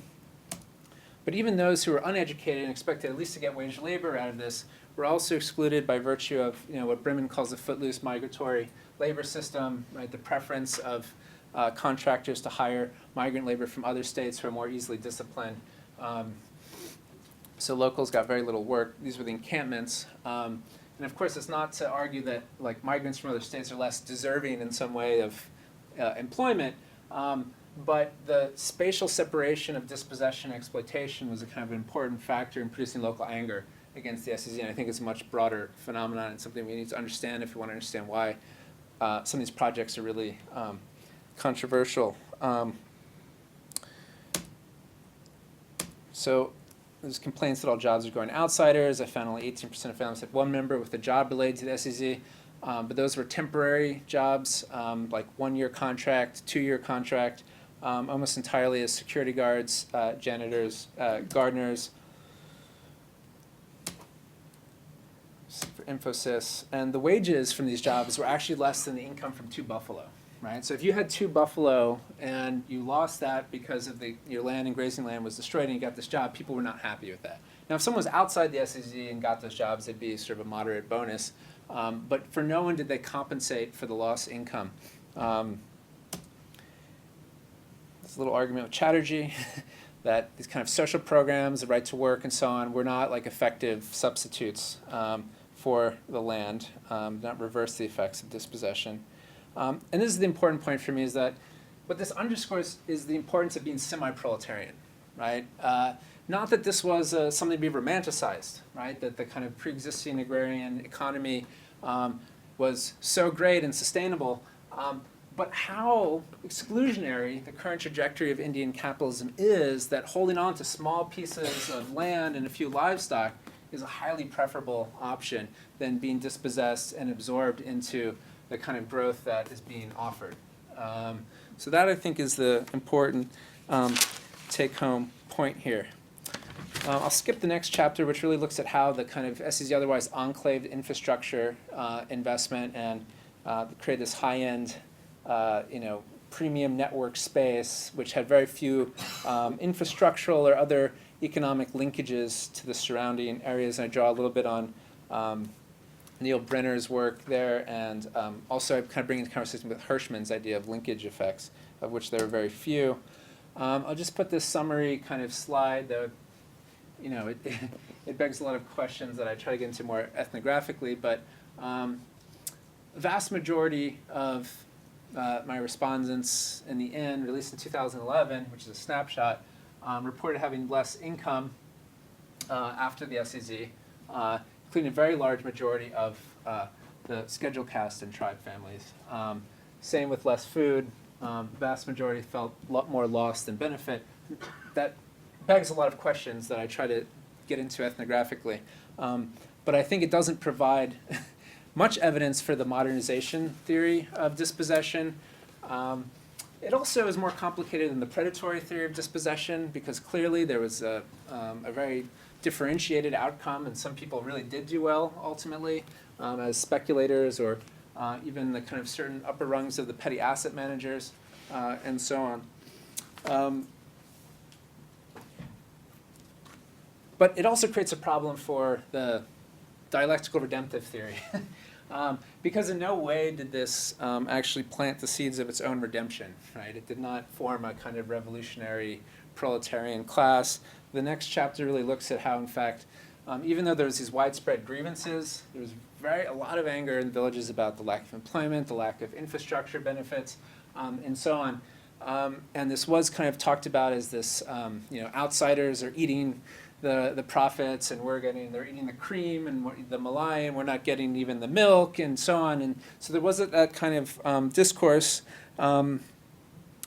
but that sentiment was really undermined by differentiation through real estate speculation, and that occurred, as I showed in the figures. It was partly between caste inequality, but it also, real estate speculation also created these inequalities within caste, even within families, and was experienced as this kind of, I think, individualization of life chances. So this is a Dalit Mahalla that I lived in, and you can see is that you have this gigantic house, right, of someone who was a little bit more lucky and perhaps shrewd about selling their compensation plots, was a government worker, had and so on. Across from relatives that are living in a kacha house still, right? So you have these inequalities emerging on also kind of lower, more smaller social units that were eroding also the kinds of solidarity that could make any collective action possible. Brothers fighting with brothers, and so on, sisters. So this chapter goes into that a bit more depth, but the point is that there was one protest attempt to form a protest organization, but this was by the Sarpanch brokers, and their main demand was, give us these compensation plots, give it proper infrastructure, but they never kind of raised the issue of those who had already sold their land, of course, because many of them had been the brokers on those deals, and never, at all raised the issues of those who are like living on the village, the common lands, the excluded, who got nothing. And kind of died down as soon as they were given promises about those plots being delivered. People argue that they were bought off. So there was this kind of simmering anger, right? Jim Scottian, kind of everyday resistance, the war of words at the chai stall, cursing the brokers and slandering them and so on. But it didn't have any material effectiveness, right? Because there was no interdependence anymore in the agricultural economy. And really no collective action. There's everyday forms of resistance. So people kind of, breaking down the fences, grazing their cattle inside, things like that. But those are only really temporary resumptions of land use that weren't going to last as soon as the SEZ developers needed that land. So, and as an aside, the village voted heavily for Modi. I could get into that. But what I want to argue is that this is not a revolutionary proletariat in the making, right? But at the same time, we should not interpret this as some kind of consent to the current trajectory of Indian capitalism either. The aspirational India and so on, and some people have also written about SEZs. In fact, what was so striking to me about the aspirations of people in the villages was how utopian they were with respect to the current trajectory of Indian capitalism. So people wanted, formal, secure, salaried jobs in the SEZ, making rupees 10,000 a month. They wanted, good quality infrastructure. The world-class infrastructure should be in the village, not inside the SEZ boundaries. And until that happened, they wanted to keep their land because everyone knew that, that even if one person got that job, they couldn't support their whole family. They couldn't bring a whole family out of agriculture, even on those salaries. So what was so interesting to me, in fact, was how, in fact, these aspirations really pointed beyond this trajectory, and they're not going to be satisfied by people like Modi or Rajay. Right? They'll make these promises, they won't be realized, and then that will affect their politics going forward, perhaps in ways we can't, anticipate. But it's more likely, probably, for those aspirations to be articulated to different political projects in places where they've not been dispossessed and individualized and absorbed into real estate markets. Okay, so now I'm just going to have one concluding slide. I have 1 minute? Yeah, okay. take two. Which I think means that for Marxists should take the politics, so if that's really what politics after dispossession is increasingly looking like, then Marxists need to take the politics of dispossession a bit more seriously than historically they have. And so in the end, I just want to discuss maybe a few implications that I would draw from the study for the way we think about India's contemporary land wars and where they might go. One is that, again, that to keep in mind that land dispossession and post-liberalization India has been increasingly driven by its rent-heavy and non-labor-intensive growth. Right? This is really, the dispossession has changed in this phase of capitalism in India. And this pattern of growth, I think, is beyond the findings of this particular village. I think it maps onto larger, also even statistical findings of economists, right? That I think I'm just showing in kind of some ethnographic, on different, the sort of micro processes through which this occurs. It's marginalizing rural labor. It enclaves infrastructural investment and has little to offer most farmers, except land prices. And land prices, in real estate speculation, I think, is a poor basis for inclusive growth. I think I can say that with some confidence. But it can be a powerful political mechanism for generating compliance, is what I think, like my case study also helps to illustrate. That it can be powerful. The ability of the Indian state to generate compliance to dispossession will, I argue, in the absence of a major political economic reorientation, hinge upon substituting land prices for ongoing inclusion. And I would say this is what a lot of changes in state level and the national level, land acquisition and resettlement rehabilitation laws are trying to do. I don't think they're actually going to do it, because I think there are limits to that kind of compensation through speculation sort of model. One is that it's just the willingness of state and capital to make such concessions. There's a Marx point that Lukács picked up on, which is that I think the capitalist class still can't see beyond its nose in the way that, Anandita can also tell us, right, the way in which, capital lobbied vociferously against the amount of progressive measures of the national level amendments to land acquisition laws, leading to lots of, dilutions, which leaves a bill that I don't think actually is going to be that effective. It's supposed to, 2 to 3 times the market price, but it's not actually the market price. It's that, low level kind of agricultural prices. Anyway, the point is that they're not even going to be close to the amount of compensation that the farmers in this village got through this other model, which they might increasingly adopt. But so far we haven't seen it. Now, of course, the other is the reach and stability of the land boom. So these are peri-urban villages, right, where you have these huge astronomical increases in land prices. This is going to be less effective in more interior villages where the land price is lower. Also, agrarian social structure is less amenable to compromise than Rajpura is. So again, I talked about various factors that made this that facilitated the generation of compliance here, which was a kind of, rain-fed agriculture, high levels of inequality, relatively quiet political history. But if you look across the agrarian milieu of the subcontinent, you see huge variations in kind of all of those, which I think creates a very uneven terrain for the Indian state to produce compliance. The upshot of that for me is that I don't think land wars are likely to go away. I think there are checks on a highly exclusionary trajectory of capitalism. Now, they are defensive, they are single issue, they are often ephemeral, and all the things that people say about social movements in a rather negative way. But they are sort of a check, right? And the question, I think, is whether their obstruction can create openings for more promising political economic trajectories. So I'll just end there. Thanks. Thanks, Mike. Just have a seat here.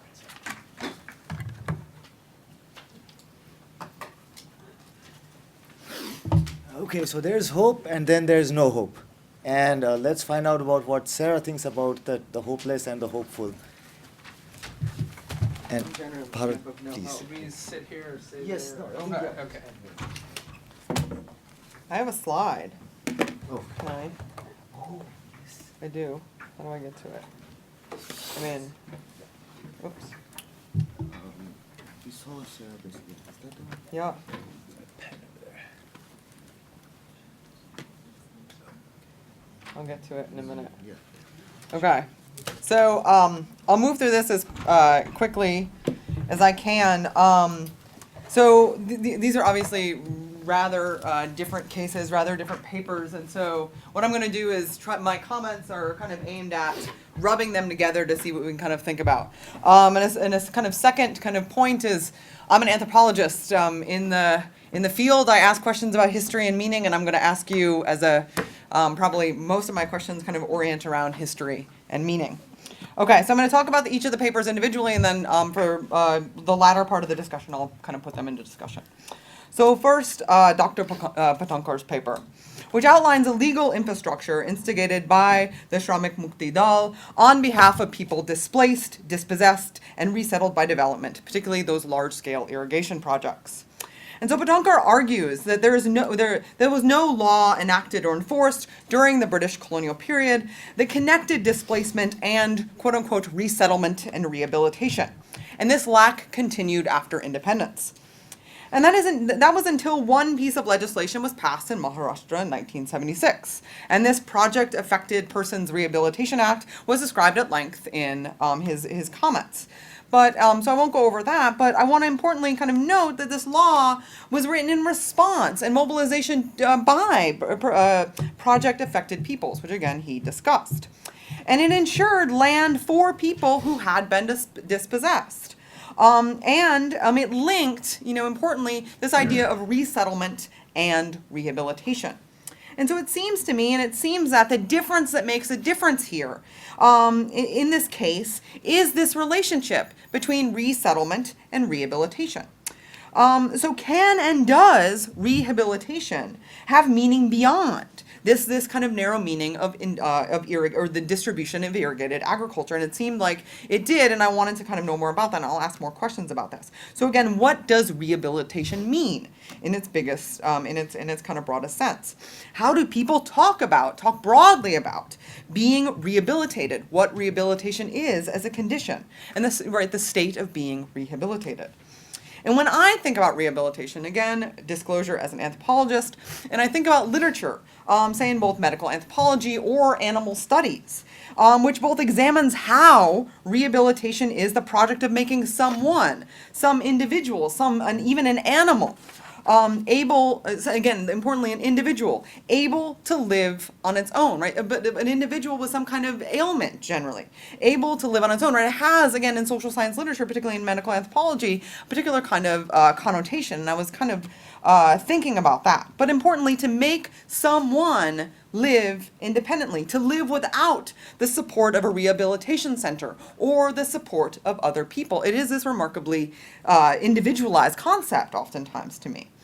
But what does rehabilitation index then in this case in Maharashtra? How does it index irrigated land or employment? But importantly, what else? What else can it and what does it index? And then what are the qualities of rehabilitation? What makes rehabilitation good? What makes rehabilitation bad? And who gets to act on behalf of others in the act of rehabilitation, right? Who are the proper subjects and objects of rehabilitation? And I'm going to ask another question along these lines in a minute, but the point being that rehabilitation itself is not self-evident to me.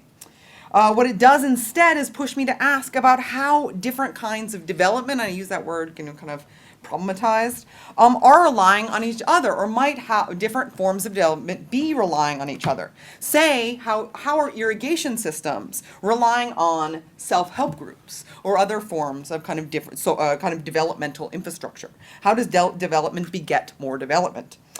And what's interesting, perhaps from a social justice perspective, is the success of this movement in putting rehabilitation, however we conceive of that, before development, rehabilitation before development. And that's, of course, encapsulated in the statement from the talk and from the paper, this idea of first rehabilitation, then dam. And I just find that to be just a remarkably evocative, concept, and that it was, able to be enacted. But for really, because again, this is what I do, I'm going to want to push on some more of the concepts in the paper and the larger talk. And what we're talking about, right, is of course one specific example in one specific place, and that was able to kind of engender a kind of dual development, and that's kind of how I see it. Development of both some sort of infrastructural thing and community development. So it's kind of dual development. So we see the construction of an irrigation system, but also a kind of dual development. So development in the paper and in the talk kind of has this double entendre, right? Development is this super big concept. So how do we kind of pull it apart? And so, I teach here at Watson, I teach these large lecture classes. I also said wicked huge lecture classes, because they are, in development studies. And you know what we take these big weedy concepts, like development or conservation or sustainability, and we critically engage, right? The kind of the object, the questions we ask are, what is conserved in conservation, or what is developed in development? And I think this case is interesting because there is this kind of dual development happening.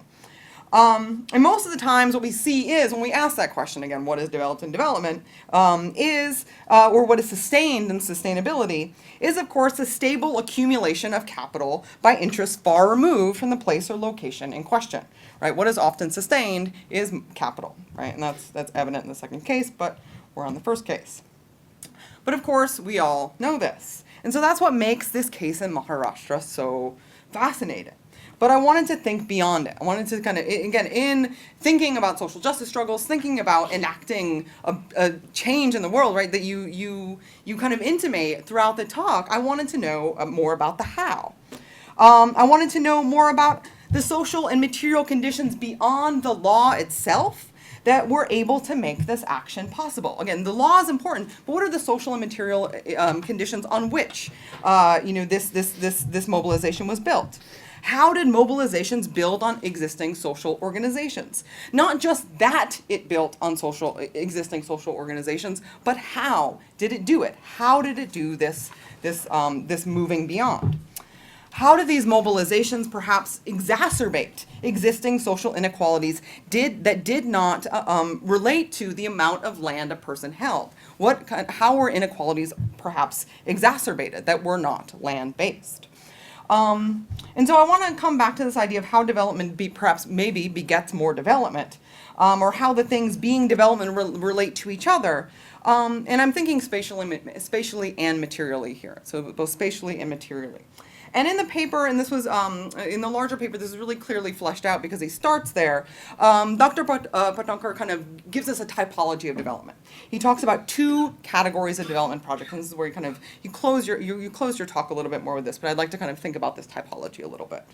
Right, so first, right, there's two categories. So the first category is that positive category, right? There are development projects that deliver immediate, palpable benefits to particular communities. So the development projects that benefit a community.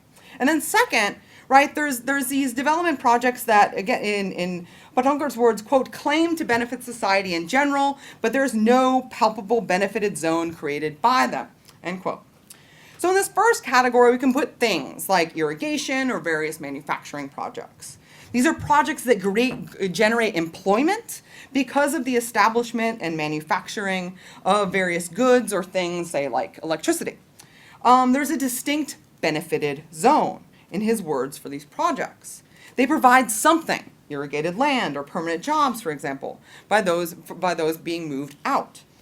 The second category includes projects like protected forests, or the broadening of roads and the building of airports, the benefited zone of which is not so exact.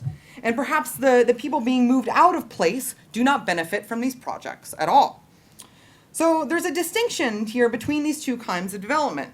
And it's a difference in the qualities of people's lives in relationship to the thing being constructed, the thing being developed. So the relationship between life and development, or life and the thing itself being developed. And the difference, I see it, is not necessarily about the thing being developed, but again, it's about this relationship of people to the thing, of again, kind of a quality of community. And it's a difference in the kind of publics a development project can create. The difference in the qualities or inequalities cultivated through coalescing, right, through the coalescing publics around these projects. And the assumption then with this first category is that people can maintain a particular place connection and develop themselves, right? We're kind of the place and displacement. There's a particular place connection.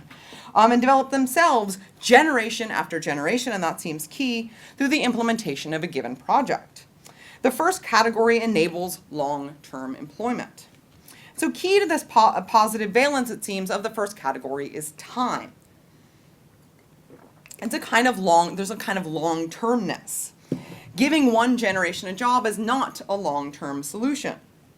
But I would argue, too, that long-term employment also needs to be thought of in terms of quality.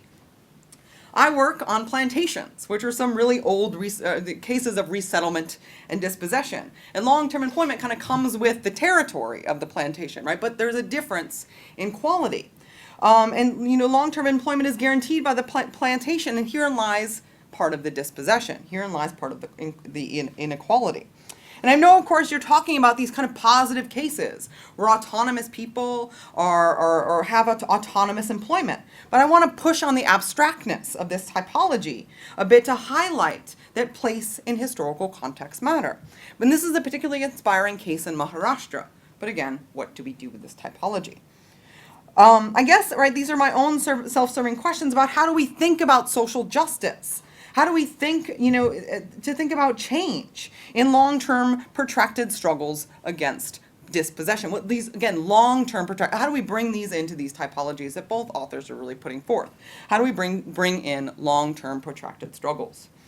But it seems also that when we're talking about the successes of this movement and the efficacy of these legal infrastructures, we are mostly looking at farming and farming for oneself on one's land. But it seems in this typology that you're really opening up or pointing us to the transformative possibilities that are way broader than this, way broader than individual farming.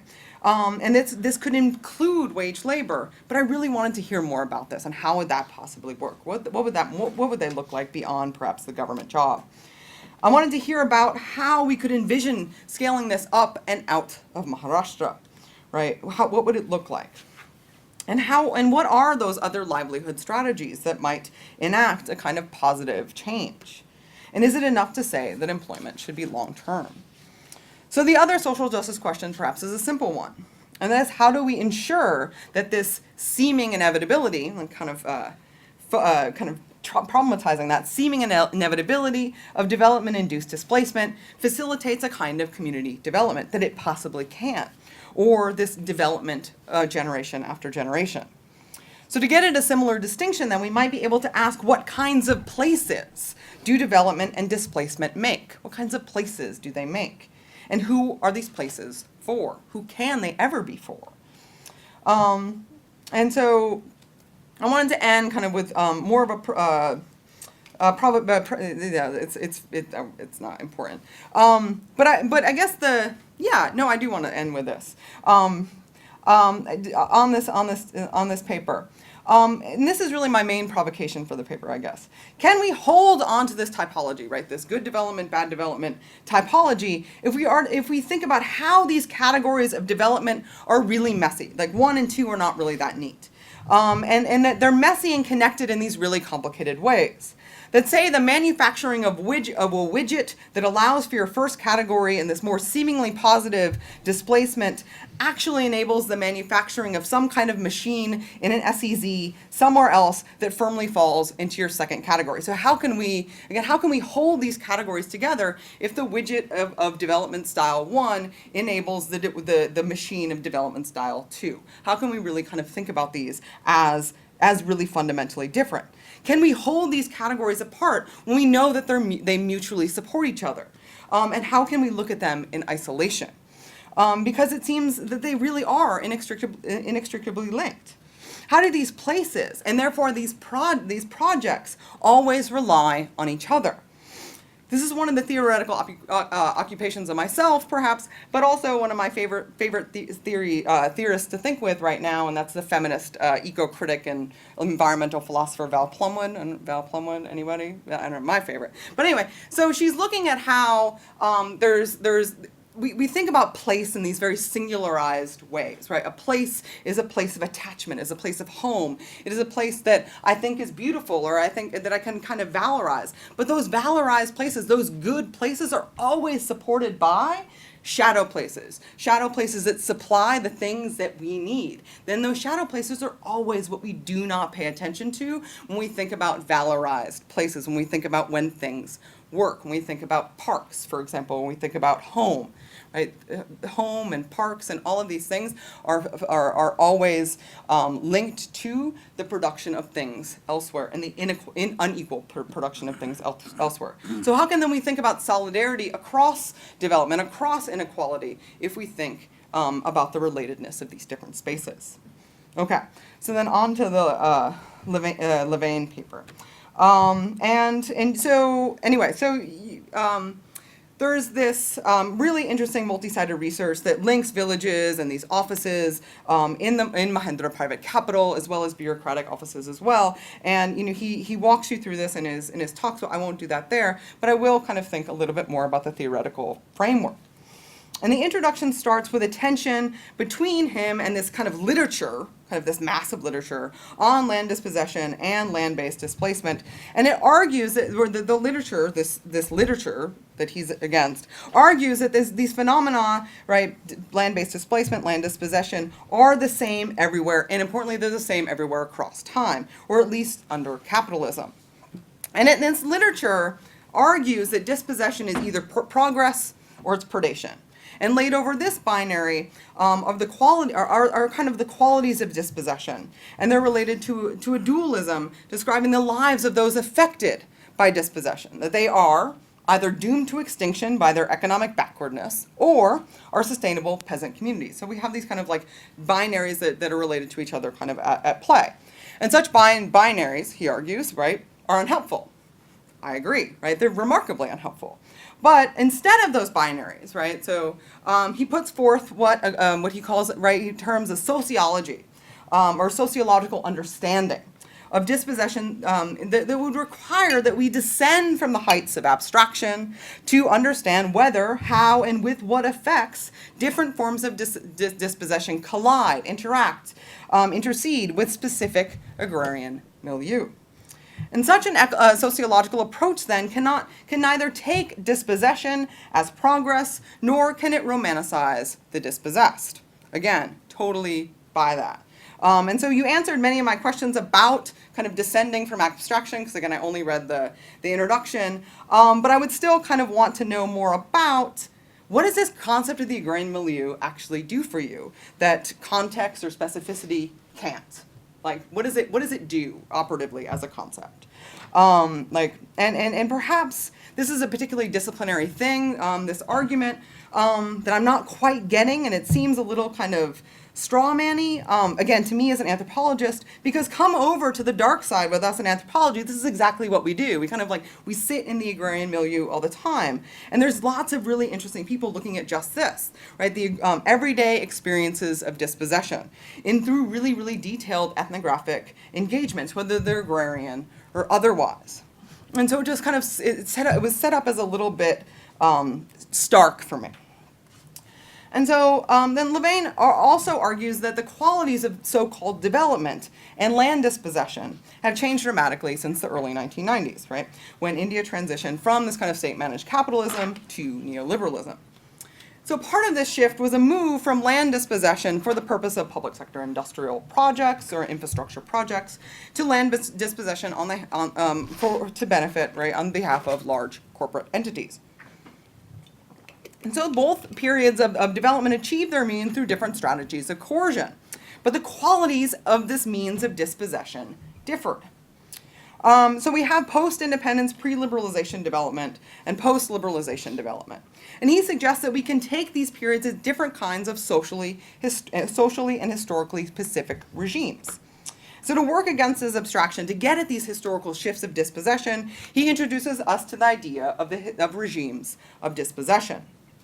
Regimes of dispossession capture how coercion is used to dispossess the rural poor and how that coercion varies over time and space. So the concept of regime of dispossession, however, only or really kind of is designed to allow us to think about state-based action. At this scale, right, we can think about in regimes, because he argues that there is a more discernible pattern, quote unquote, a more discernible regimeness when we think at the scale of the state. And so I would argue that patterns exist at smaller scales too. As anthropologists, again, we look at patterns at that quote unquote decentralized level you mentioned, right? The scale of mafias, militias, armed gangs, and landlords. And I would add women and families as well, and even non-humans. And I mentioned to you, but for those of you interested, there's Radhika Govindarajan's work is looking at how monkeys are themselves actors of these land mafias, and they're used to displace rural paharis in Uttarakhand. Or Maraso de la Cadena has looked at historically about how cattle are used by colonists to displace peasants in Colombia. And I'm kind of partial to these kind of actors, but I'm not asking for a different study. But I want to know, is there room for these kind of non-state actors, or just actors not working for the state in this framework? And where is it? And so if we are thinking, again, with states here, protest too has a clear opponent than at this murky micro scale. It's a state. It's these kind of, again, overt political actors. They're discernible. And here's a clear link then between the two papers. How can we think of Patankar's case as an exemplar of this state-driven development and a particular regime of dispossession? Is positive rehabilitation in the framework Patankar talked about in his paper possible under the neoliberal regime? But another question I have is with this regime framework, and how can we account for heterogeneity, right? Messiness in development and dispossession. And the way I largely understood it, and again this comes from conceptual baggage that I'll kind of close with, is that regimes are temporally sequential socio-political economic assemblages. They work to help us understand the hows of dispossession and how hows change over time. And in the context of this sequentialness, how do we understand things that don't fit the current regime? How do we understand heterogeneity? Related to this notion then of regimes of dispossession is the idea of the land broker state, which is kind of associated to me in my mind with this idea of the post-liberalization regime, but maybe it's both. And land broker states justify dispossession as necessary for development. But these justifications obscure the changing forms of dispossession in post-liberalization India and beg the question of whether they are in fact developmental, right? Herein lies the title. And it's interesting, but to me, that it seems that that these are material semiotic practices that the land broker state is enacting, right? And that these are like really discursive justifications. And I wanted to know more about the discursive practices of that justification, right? And how perhaps is this an instantiation, for example, of Ferguson's development anti-politics machine, right? What are the discursive justifications? How do we understand that? And brokerage itself is an interesting concept too, and it's interesting that you work on brokerage elsewhere. And to me, right, thinking with a political economist, right, thinking with Eric Wolf, brokerage is always Janus-faced, right, and that kind of speaks to a particular kind of discursive practice. How is the state as an actor, which again makes us as anthropologists get really nervous, because how is the state a particular? Who are those brokers? How do we understand that going back and forth? And so then this kind of leads me to that conceptual baggage question, which is if we think about regimes of dispossession as state-based and state-led, then what holds them together? What makes people consent or comply, in your words, to a kind of in a kind of Althusserian sense? Right? And you introduce ideas of legitimacy, coercion, and compensation. And because we have to ask what holds a regime together, I guess my really short way of asking a more complicated question is, isn't this just a lot like regime of accumulation theory? Which asks, right, which doesn't really, to me, factor into the text at all, right? Which asks us to think about the stable accumulation in particular regimes, but also points to the fact that we don't actually know what a regime is. We don't actually see the discreteness of a particular regime until it falls apart. And I don't know if that kind of until it falls apartness is perhaps evocative here. We don't see the end of a regime until we see 1991. But anyway, so okay, to rub these papers together a little bit. How am I doing on time? Really? Was that 20 minutes? Well, I've prepared 20 minutes. And I've prepared this amazing picture. okay, then take Okay. minutes. Well, then I'm not going to talk about this. No, you should. Go ahead. Okay. I have this picture up, and this is from Seattle, and I can talk about it, but it's in short, the Seattle Museum is being accused of land grabbing a park. And there's a long story here. I was just in Seattle giving a string of talks, one of which was at the museum, and this was outside the talk on Saturday when I was talking. But I was using this to kind of think about what Michael, you and your paper talk about the words we use to frame the phenomenon we study, and right that a park offices or a park kind of group of the volunteers of Volunteer Park are accusing the museum of a land grab. I thought was particularly evocative, but to think about the words that people use.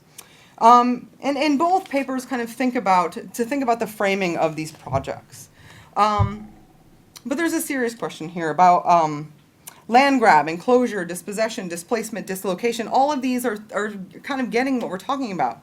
But both of the papers are at odds with each other, most clearly here. And they're at odds about how to frame the problem. Right? Levine calls displacement a euphemism, as compared to the more emotionally charged grab, which has its own kind of register now post-Trump. And the large populations who lost their home at the hands of large dam development in the mid-20th century have been commonly talked about as being moved, at the hands of development-induced displacement. And right, this became particularly evocative in the ethnographic present of Patankar's paper, right, in which displacement becomes codified. It becomes a kind of term of art in activist and policy communities.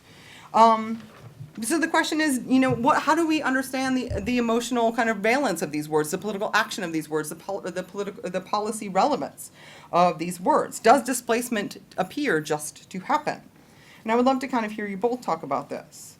And I would like to kind of think about, while displacement may be, a term of art for policymakers, what does it mean to reject displacement? Is a rejection of displacement a rejection of place, a rejection of context, a rejection of a particular kind of framework for home and belonging?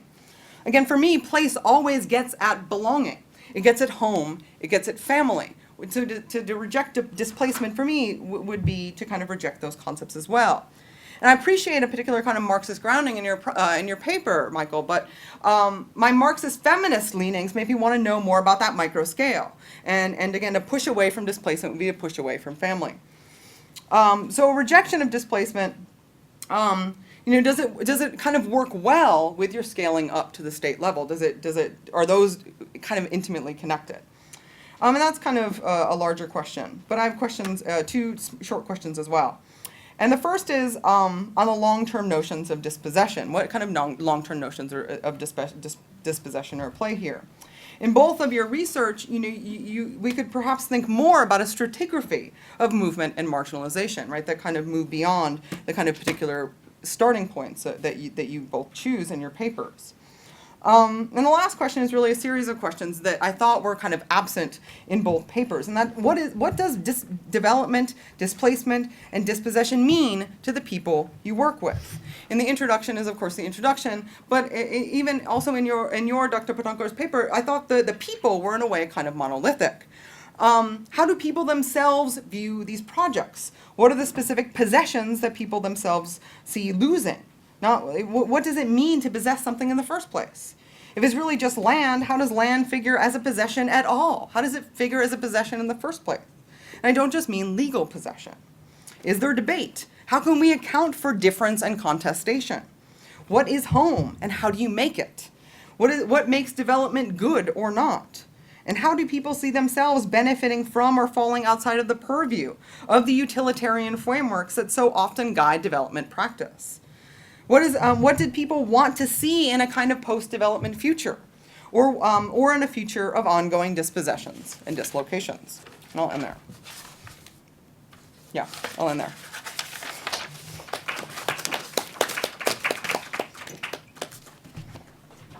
Please, here. Well, they're the ones who have to comment. You can still play your Okay. game here. Okay, thank you, Sarah, for a lot of thought-provoking questions and comments. Unfortunately, both the speakers did not stick to their allotted times, and I'm sure you'd want to hear more questions, right? So how about this? Please, yes, if you have any questions, raise your hand and shoot. And I'll give them probably 2 minutes each at the end.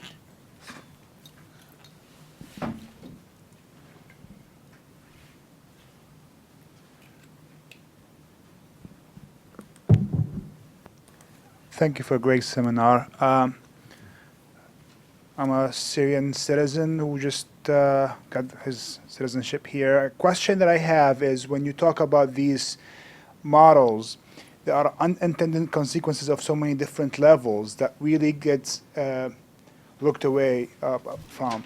One is like when you look at people in the process of the disposition, you focus on the people who are landlords who are losing these assets to something that is gonna acquire, but you completely ignore people who don't have ownership to these assets that are gone. So an example, in Syria, when you have an agricultural economy, you have a group of people who are called followers. They follow the herd and they collect the feces to produce manure. There are other economies that develop, the other industries, like someone who owns a machine that can actually grain, just blast these grains or add a value, like maybe someone who actually sells plastic bags. All these will get away, with nothing out of this development. The other unintended consequence is, let's say you're in a village nearby that you used to be able to afford living in, and nowadays, as you urbanize this area in a sense, you actually cannot no longer acquire a small land for you to actually build a house for your son, or actually expand your own yard, or do this and that. So these are unintended consequences that we will never have been able to address. The second thing is, how can you propose rehabilitation?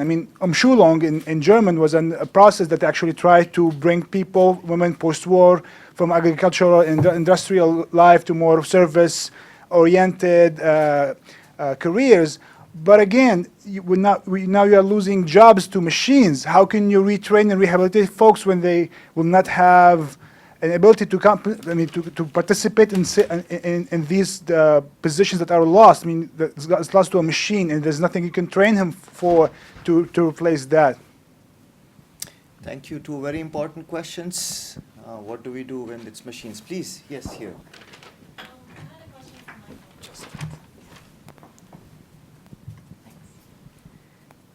I like the idea of thinking about dispossession not as one thing that stays the same over time and place, but I wonder if we have to think about different regimes of dispossession, whether we also have to think about different types of accumulation and different types of land.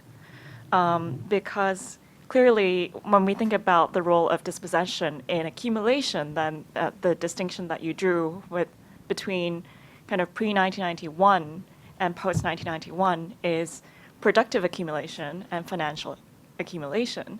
And the distinction in the concept of land, to me, seems to be clearly that before, land was used as a means of production. Land was acquired for infrastructural development. And then there are all these questions of, how the fruits of development is distributed, and then the people who are displaced off the land don't really get the fruits of development. But then in the kind of land that you described in all these real estate developments, land is not used as a means of production. It's not productive in any sense. It functions more like a medium of exchange. It functions more like money, right? So. Yes, please.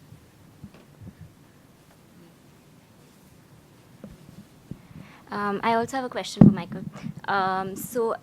So you started off your talk by saying that these conflicts over land have gained tremendously in they become electorally salient, and then you kind of end your talk by saying that all of this has happened, but sort of Rajay and the Modi regime is sort of most aggressive. They're dispossessing more aggressively and more repressively in some ways.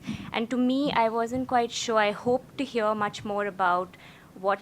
I mean, of course, it's an arrangement of factors and elements and classes that you define your regime as. But I didn't hear enough about the regime itself. So the legal sort of trajectory was one part of the politics that both sustains the regime, but also is sustained by the elements in the regime that you describe. But to me, the puzzle still is that how then are the politics of the regime different if the politics itself is sustained in what I see largely unvarying ways, where you're electing similar sorts. So sort of to just maybe summarize my point is that maybe I'd like to hear a little bit more about how electoral politics serves as a backdrop and also quite crucially holds things together in your narrative. So maybe it's more a concluding where do we go from here sort of question. Thank you. Any other questions? Sure. Hi, sorry I had to pop out for a second.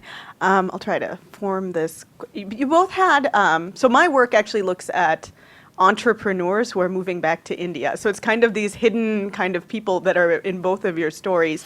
That aren't there because you're dealing with kind of a completely other side.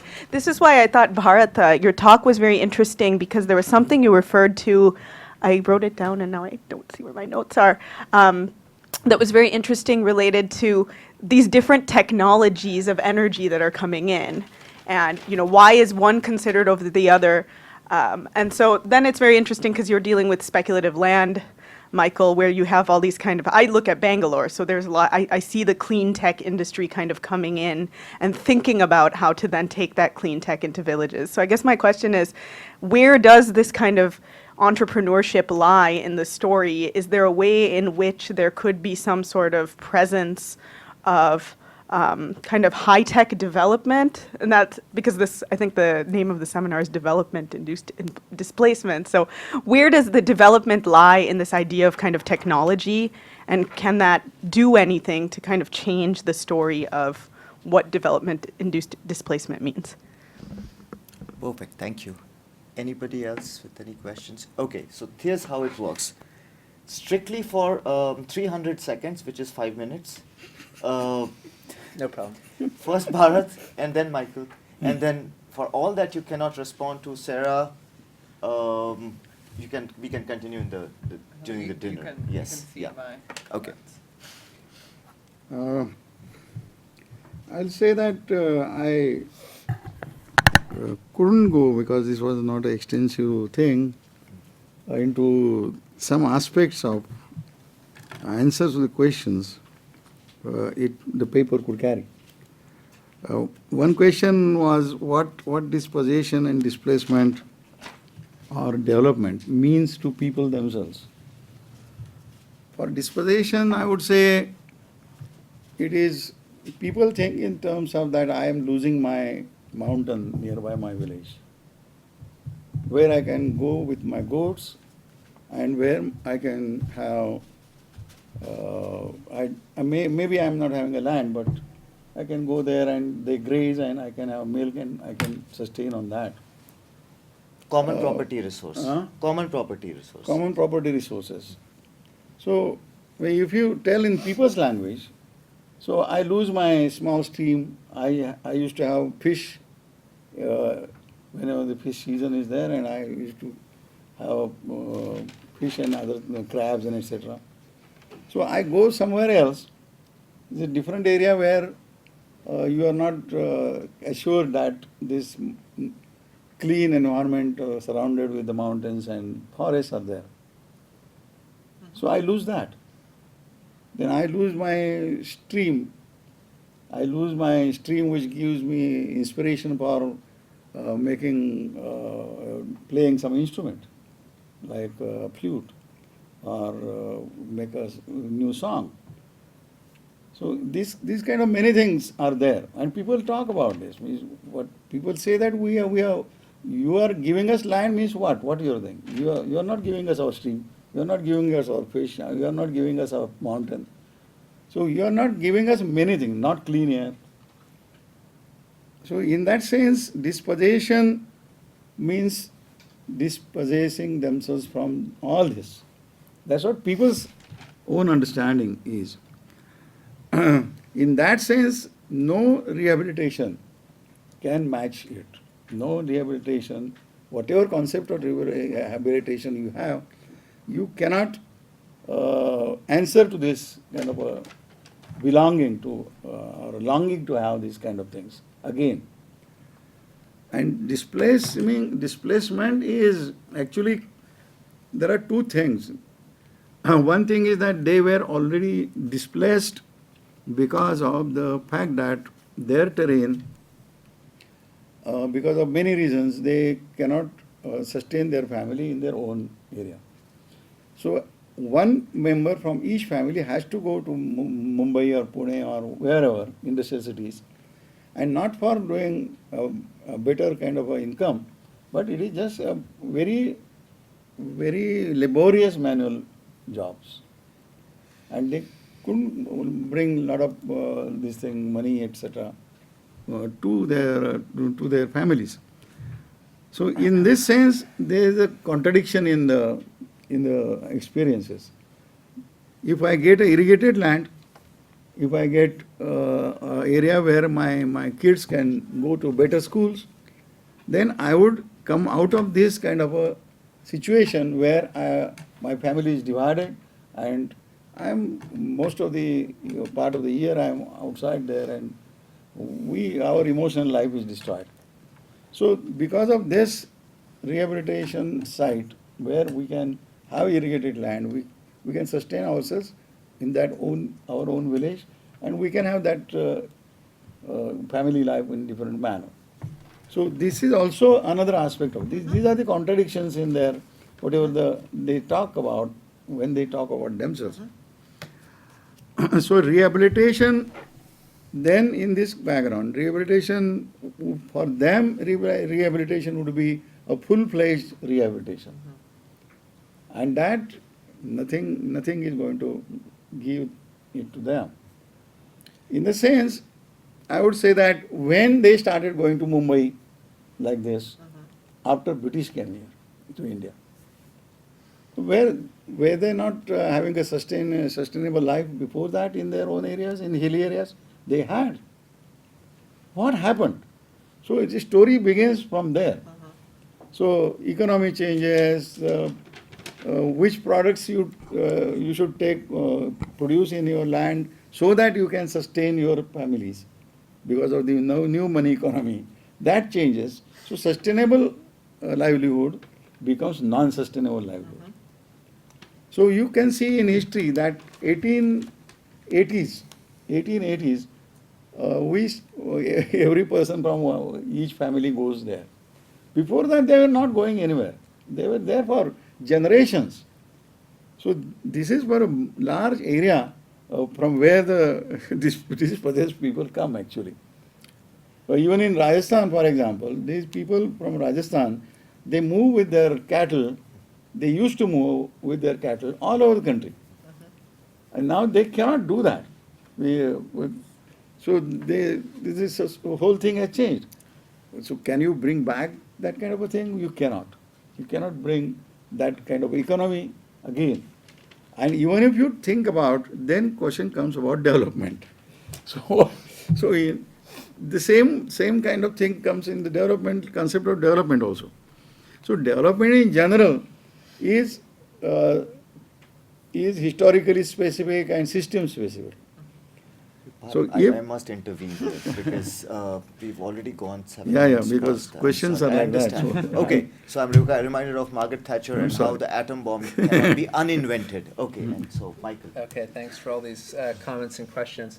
I guess I'll start with Sarah. Thank you for those comments. I think that, I think that it's fair reading the introduction and saying, is there enough there's 5 ethnographic chapters in there.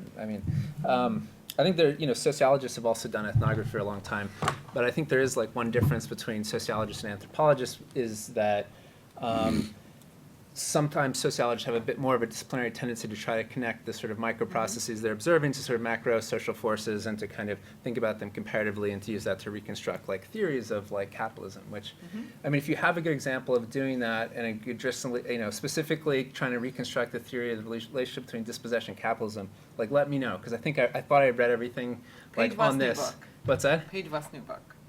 I read the conservation one. There's a new one? She has 3 books. Okay. The one that just came out this month. Okay.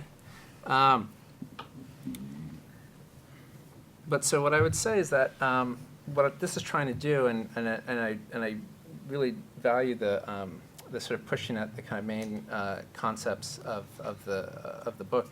One is the question of regimes, and the 2 is the question of milieu, agrarian milieu, and sort of how I think about these and why I think they're useful.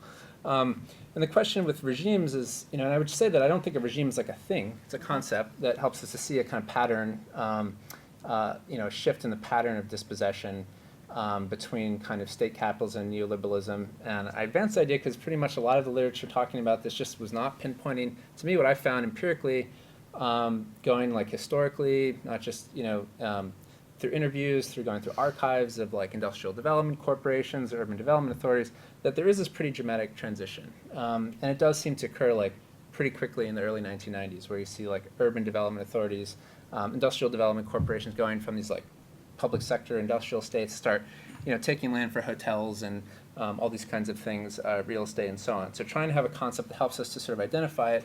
It's clear there's a political sort of thing, that this is something that the state is doing on behalf of certain people. It's not inevitable.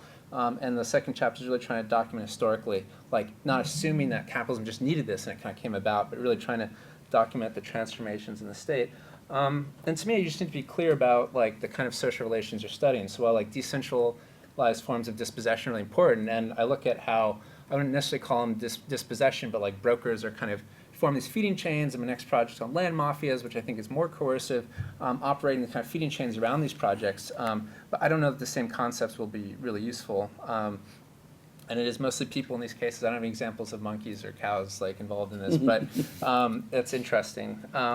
So I think that the point for me is not to have this hyper-structuralist thing where you have 1 regime and 2 regime, but to notice this pattern. There's still dams being built. There's still these kind of different forms of dispossession happening within the kind of neoliberal period. And to me, that understanding those forms of dispossession and how they interact with the milieu is sort of important to help us understand the heterogeneity of kind of consequences of politics.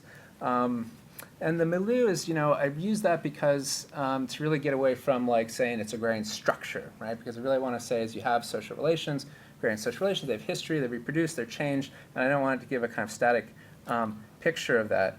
And I also want to kind of embed in that notion a kind of sense of history and memory, and kind of because I think political histories of resistance or experience of dispossession are also important to understanding the politics of dispossession. But I identify sort of like, say, 3 important factors, I think, of the milieu I studied that I think shaped the process. And then I just kind of pose as a comparative question how those, but also many other things that people might sort of stress as important, like the kind of type of agricultural product or the specific kind of agro-food, setting, agroecological context might affect things, or kind of other sorts of factors. Is good rehabilitation possible under neoliberalism? I'm not going to kind of go there. I think the question is, was it possible under the developmental state? Because there's so few examples of it. I mean, what is good rehabilitation? I don't even want to. I try to avoid that kind of type of conclusion throughout. Like I try to kind of avoid saying something is development.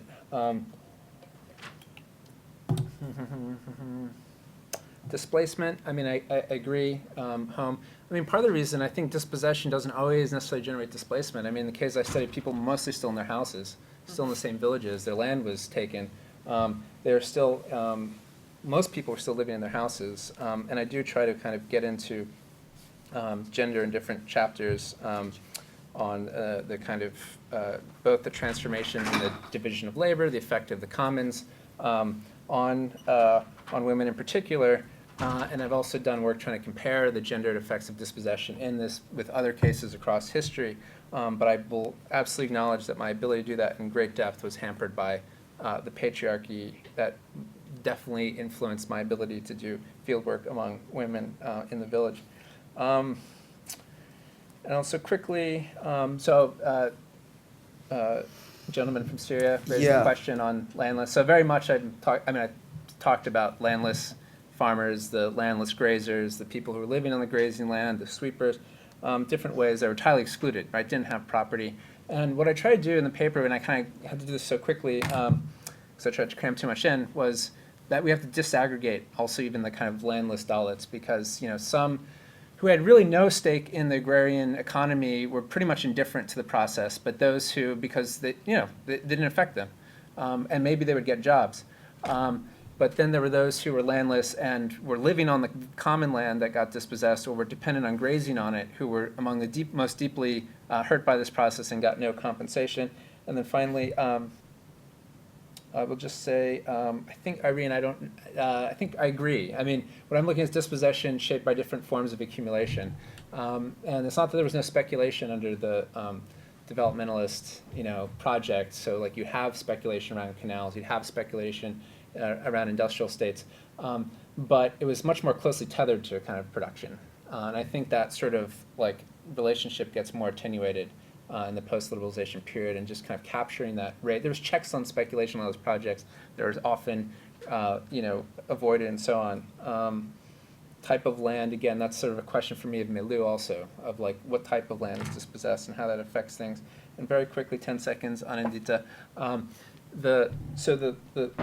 My conclusion, what my conclusion is trying to do is sort of step back and say, like, can this case tell us anything about like the larger politics of dispossession, then tries to bring it into a comparative discussion.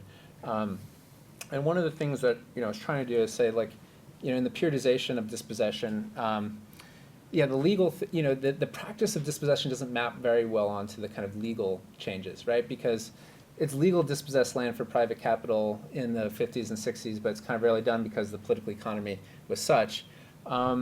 I think largely compliance, and there's very little documentation. I've looked everywhere, and there's very little kind of documentation. Maybe Dr. Patankar has some other suggestions, on exactly like why people, when they kind of vacated their villages for large dams, like what made them comply? Was it just a threat?